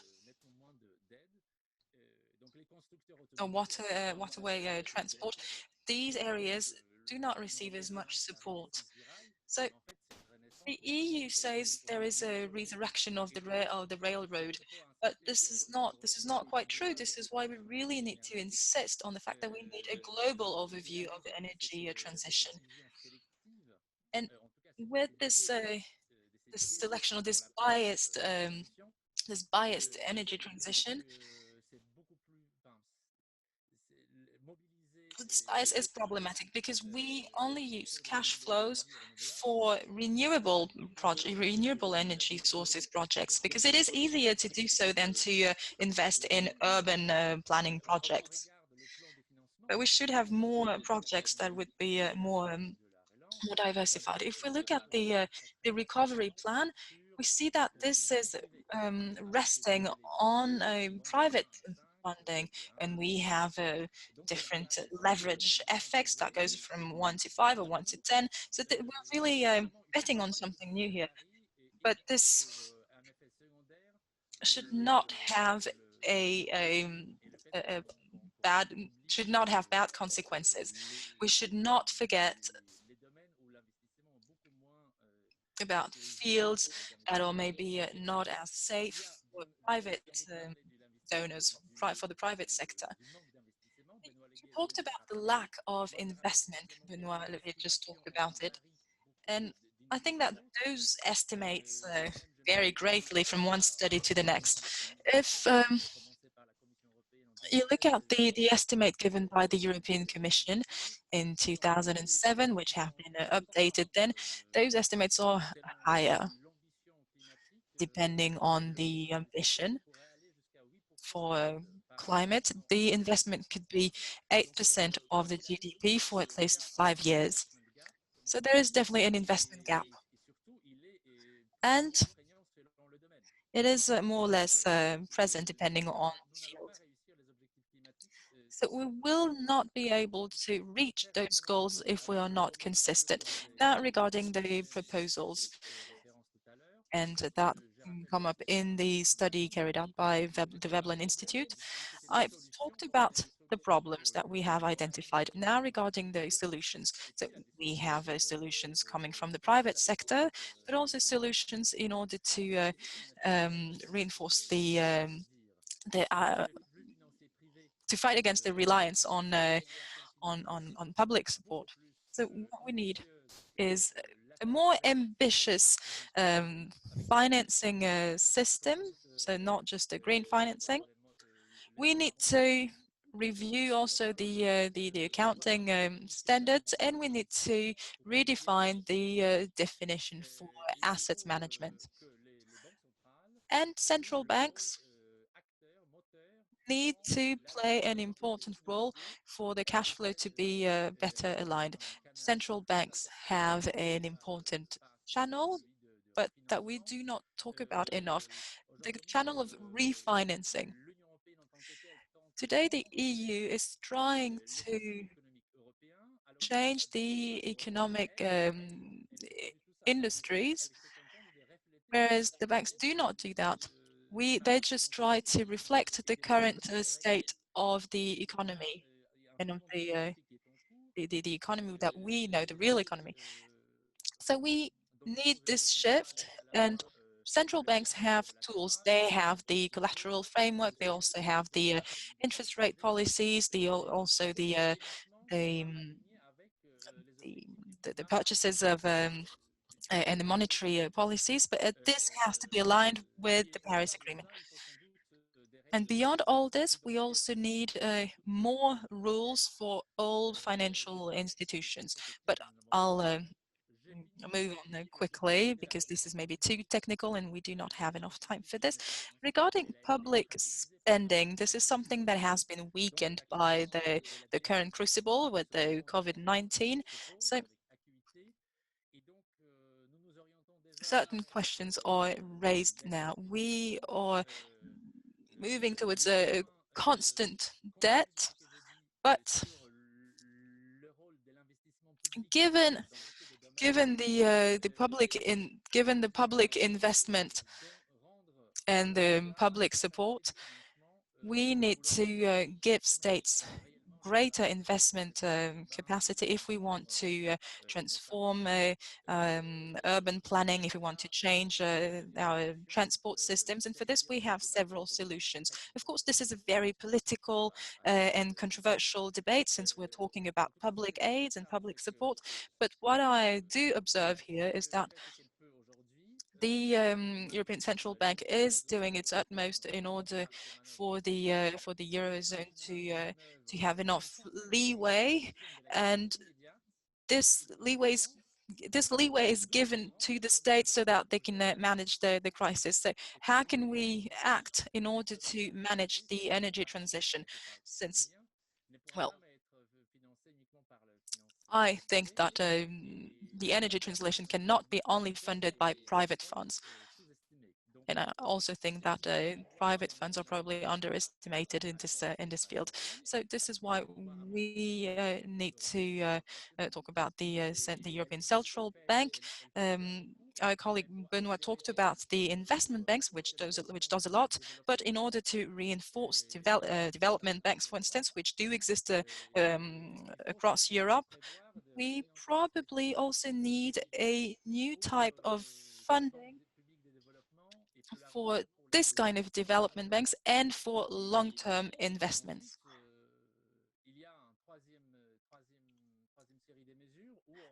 Third point and third range of series, we also need to give more room for maneuver to the states, either by buying over part of the public debt, by central banks themselves. There is a huge debate in France, so I will not restart the debate here. And the Bank of England, not far from us, has opened a credit line which is accessible to the British state, which is £200 billion. And unfortunately, this is forbidden by European treaties, but this is something that does exist, at least in this neighbor country. So this is why the monetary tools need to keep on existing, because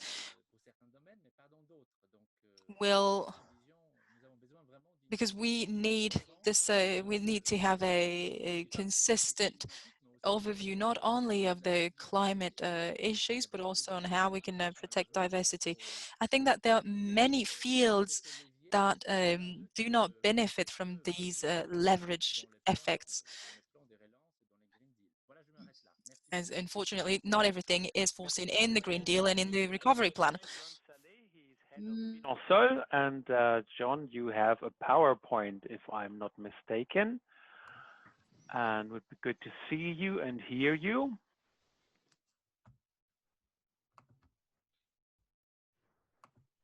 Bonjour à tous, est-ce que vous m'entendez? Not too good, not too well, actually. Can you hear me? Or can you speak louder? Je peux essayer de parler plus fort. Est-ce que c'est mieux comme ça? Is it better now? Yeah, it is better. Well, let me start. So, thank you very much for having me, for having invited me. I am head of green financing at Finansol. I suppose you can see the slide. Yes, we can see your slide, but we can, now we can see you, John. Brilliant. Thank you for turning on your camera. Right.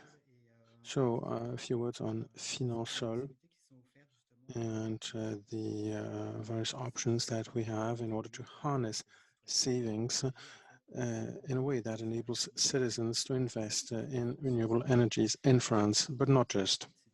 So Finansol has been set up, founded in 1995, and is a network of players with about 90 members.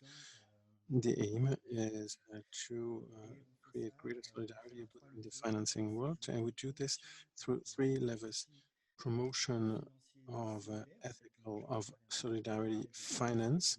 Now, what is solidarity finance? It allows to finance projects with high added environmental and social value. We also do some advocacy with our members of parliament in order to, for the specificities of our players to be better taken into account. And finally, we also consolidate statistical data that we collect. One of our best-known projects is the Barometer of Solidarity Finance, co-published with the daily newspaper La Croix, and we have the figures for 2019, so I'm going to base myself on those figures. It came out last week. Now, why is solidarity finance important? It is important because it is bringing together the given projects and citizens who have savings. Usually, these are kept apart, and what we are trying to do is to make sure that the investors know exactly what their money is going into, something that is actually quite unusual. Now, there's also a certain urgency of doing this today. And what Solidarity Finance is doing is to privilege projects with high added environmental and social value. Now, the figures are quite spectacular for 2019. So we have 3 different pillars. We have private label, which is a reference on financial markets. It's one of the 3 labels. Now, what does this labeling say? Well, it applies to all savings, for example, the savings of that are being placed in a cooperative, but it can also be fund, a company fund that is part of a savings plan.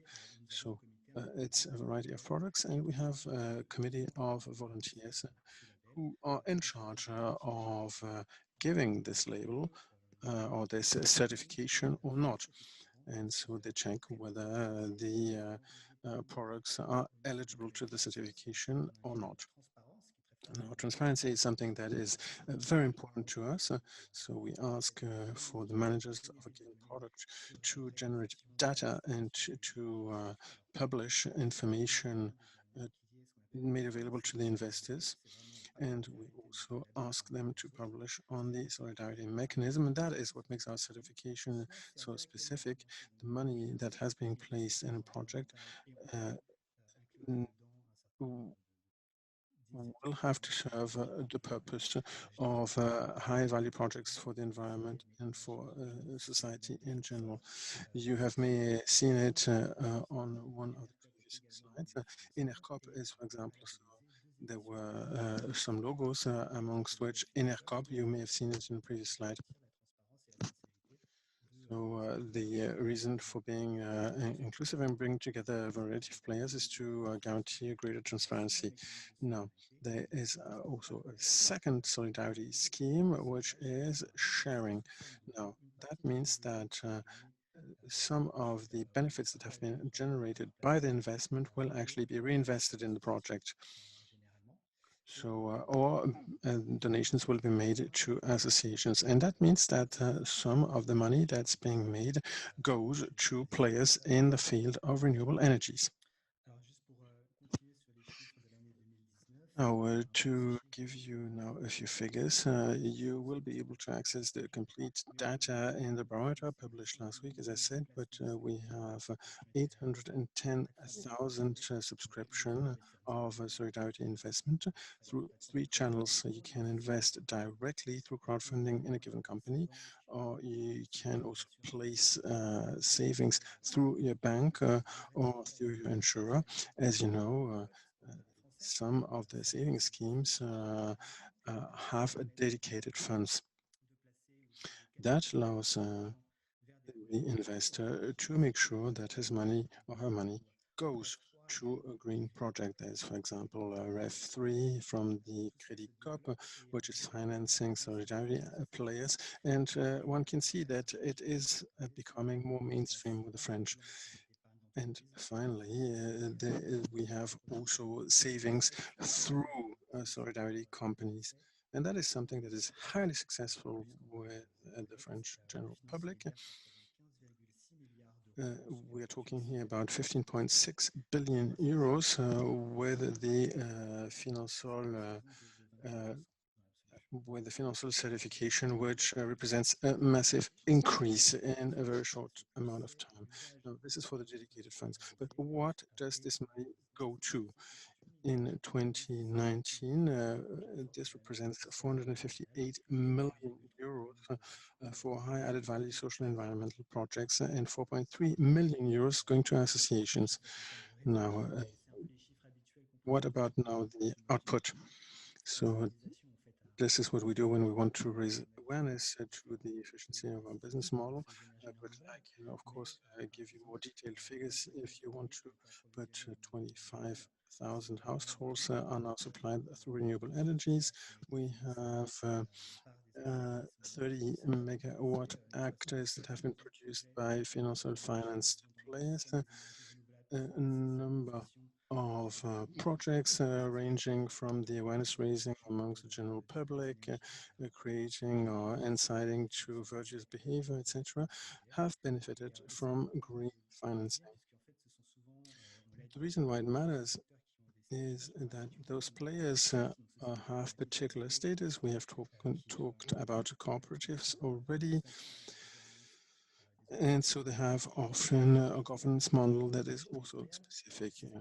that allows us to have to these projects to have good routing, but unfortunately they don't have a great network of when it comes to financing, and this is where we play a key role. So if we want to favor the emergence of cooperatives in order to have a better coverage of the national territory, we need to be able to provide them funds.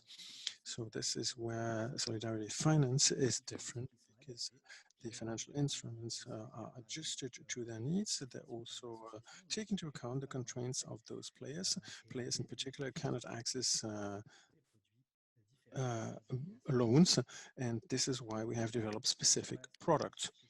So these were the figures that I wanted to tell you about today. Thank you for your attention, and I'll be happy to answer any question you might have. Thank you. How cute. That's very lovely. That's lovely. What we are fighting for. So thanks, John. Exactly. I have my little boy downstairs with 40 degrees fever, so I have the same objective today. Okay, everyone, that was excellent debates and presentations, let's first say. Now we still have about 10 minutes to get some questions in. So whenever someone from the panelists or from the attendees wants to have a question, short feedback, then please raise your hands. Ah, yeah, there's one from the attendees, and I'm happy. Eugénie Bardin, I will allow you to talk. Could you unmute your phone or your microphone? Yes, can you hear me? Eugénie, yes, we hear you. Please go ahead. Introduce yourself, where you're from, and please a short question or feedback. Yes, I'm Eugénie Bardin. Voilà, je m'appelle Eugénie Bardin, je travaille pour Enercop. Switch to French. Eugénie Bardin, I have a question for Mr. Kalinowski. Could you maybe go back to sur la that have been taking place at European level, especially regarding the nuclear issue? This is something that has not been solved. Thank you. Thank you. Mr. Kalinowski. Well, this has not been solved, you said. Well, it has been solved at the Council during the negotiation last December, I think. I think we had to strike a balance between two diverging opinions. Well, this is not breaking news when I say that the French state wanted the inclusion of nuclear energy in the green mix, and that they saw it as a green energy. So we did find a balance, a compromise, by creating a middle category called green energy. This is something quite usual during this kind of negotiations. This is a specific debate on nuclear energy, which is of course of interest for the French. But then regarding the classification, this took 3 years to reach that goal. But what we do need is a brown classification. So when the central state is trying to include the financial risk, they use other classifications, maybe not as detailed as that of the European Commission, but I think that very quickly we could implement something in order to measure this what's happening in this field. So you see that this classification enables us to promote what's green. We need this, but we also need to disinvest. So we need tools, in a way, to have a policy of disinvesting in certain fields. I hope this answers your question. Yes. Answer, yes. Okay, Jenny, was that okay? Or still... Merci. Non, vous m'entendez là ou pas? Yes, oui, maintenant, oui. Oui, non, je disais que c'était... Yes, we can hear you. Yes, it did answer my question. Thank you. Please raise your hands. We still have about 8 minutes to go. Ah, yeah, okay, from the panelists, someone is... So, Benoît, please come in. Oui, merci. Pour prolonger, disons, Thank you. Well, in order to follow up on what has been said, by Well, the issue is not to add green energy. The idea is to add green energy and to remove brown energy. And I have a specific opinion, and I think this should be extended to biodiversity and other society issues. But to focus on climate issues, to give you French figures, but I'm sure that they're probably about the same in other European countries. We invested about 46 billion euros in low carbon energy, so clean cars, clean transport, etc. And in parallel, the same year in 2018, we also invested in brown energy, so fossil energy, and we invested 67 billion euros, so fossil energy, such as category B cars, but also airport infrastructures, and the list goes on. So we need two things. We need more green energy, since we're still lacking green energy, and we need less brown energy. So if I take an EU that's a zero carbon EU or zero carbon France, we need to reduce the investment in brown energy, especially since, and we need to do it now, especially because this is done on the long term. So we need to see what kind of incentives we're sending. The key idea here is that it's not only about adding energy, since we always try to find new energy sources, new green energy sources, add it to the mix. But what we need to do now is also to reduce brown energy, so to stop doing this kind of things. Thank you. Thank you, Benoit. Merci, Benoit.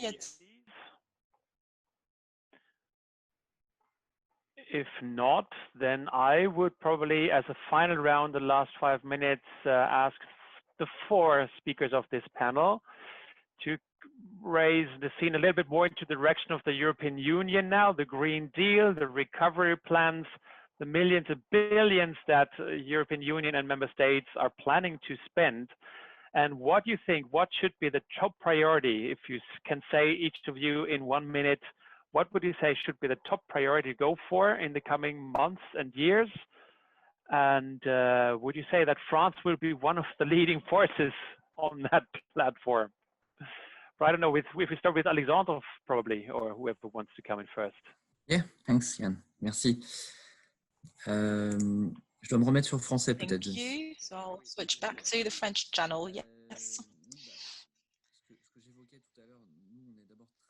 Yes, as I was saying earlier, we're glad to see that in the European recovery plan, we did not change path. So the Green Deal is still a priority, and this is probably the top priority in terms of topics tackled.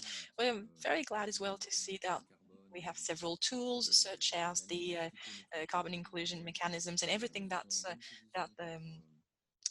around carbon is evolving, and that we see new proposals on this. I think we'll have new proposals on this in 2021 as well. So in order to answer your question, I think we also see French-German proposals that have been made earlier. I think those 2 countries were really leaders in this recovery plan. One thing we could stress maybe, and I think this is an aspect that we do see in this document, which is very important. If the EU wants to be a leader in mitigating climate change, it has to be done at industry level as well. This industry dimension needs to be further developed as well. So, as part of this energy transition, we'll also have to create new jobs and give jobs to lots of people, which means that we need to have a strong industry. The EU needs to be able to use defense commercial trade tools, and whether it is on developing renewables, etc. I think we should probably focus on this development at industry level. Très bien, prochain. A minute. Très bien. Alors, dans le cadre du plan de relance post-Covid... So regarding the COVID-19 recovery plan. The ministry talked a lot about it, and we're trying to reinforce the resources that are granted to solidarity-based investments. I think this has been shared also with the Ministry of the Economy. And there's one tool which is specific to France. It's called 90-10 funds, so collective investments. And we changed a bit the way they're used in France.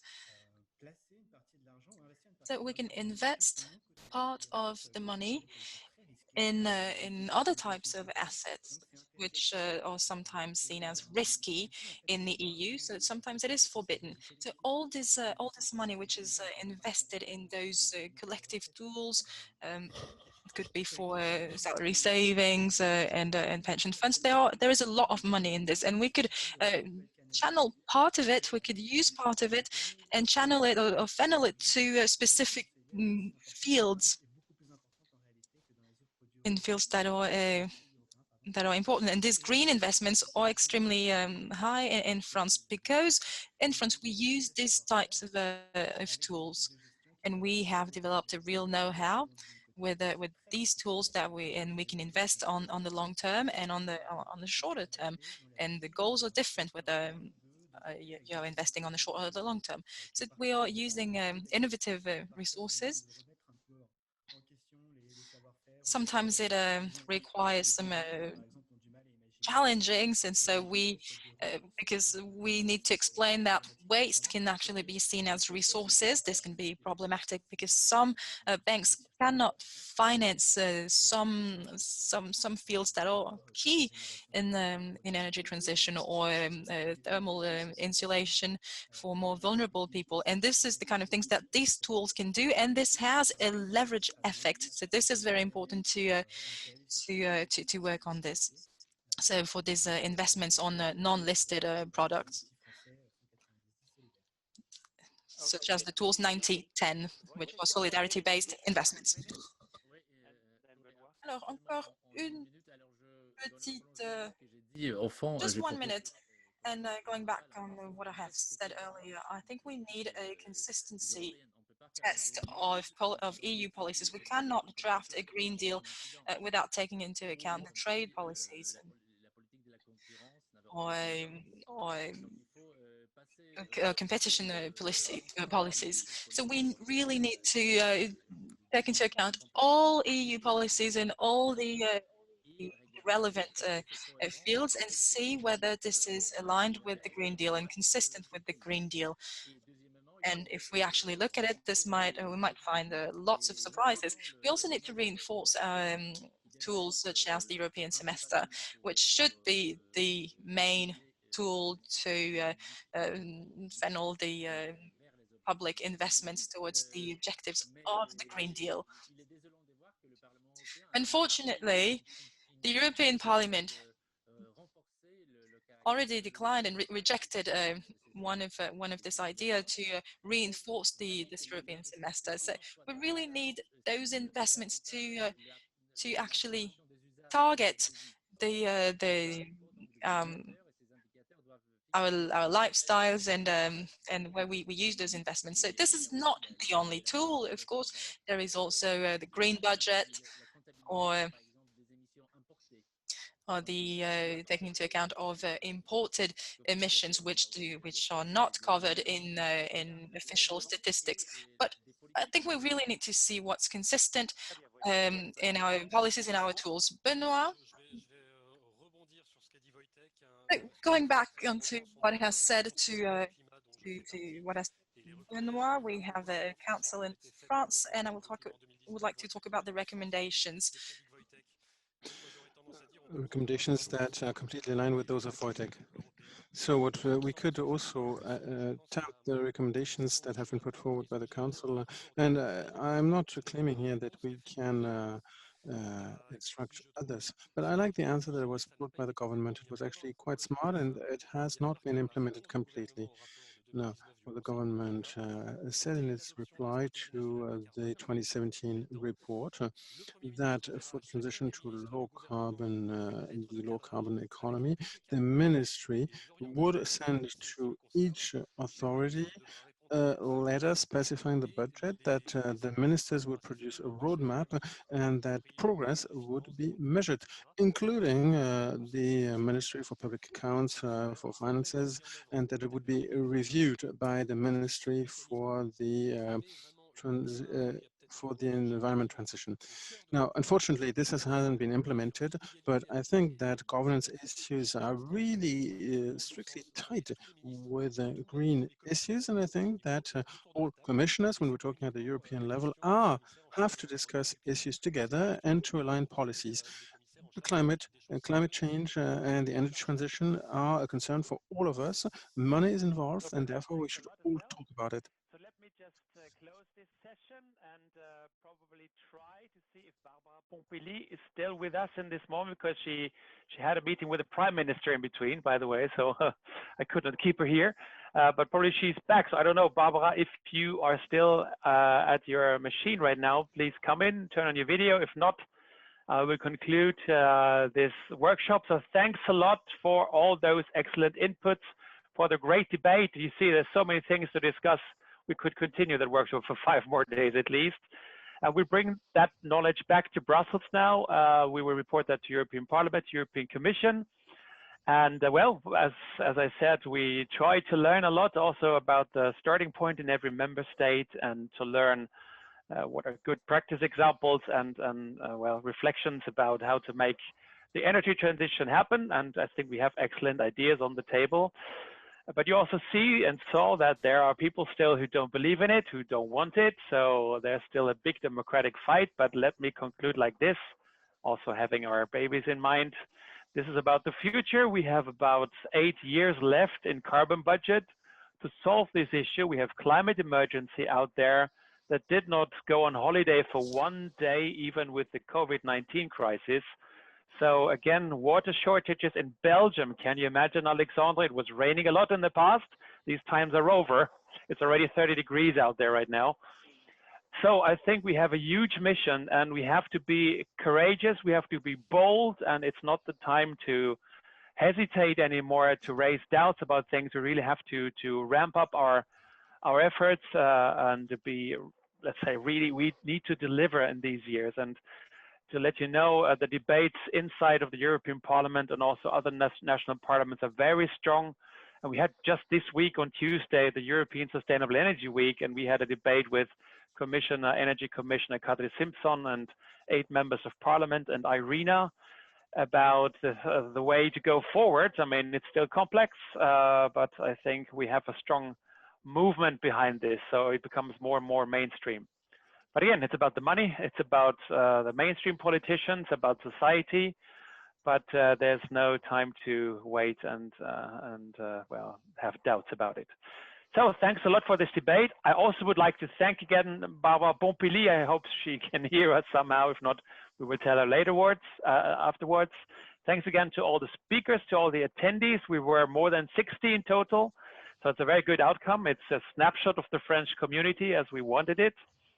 And let me also thank the 2 interpreters. And I don't know if the interpreters and also my team wants to come on video briefly, because this has not been prepared by me. This has been prepared by my excellent staff, by Rachel Ajar and Relona Stiefny. There is Rachel coming up.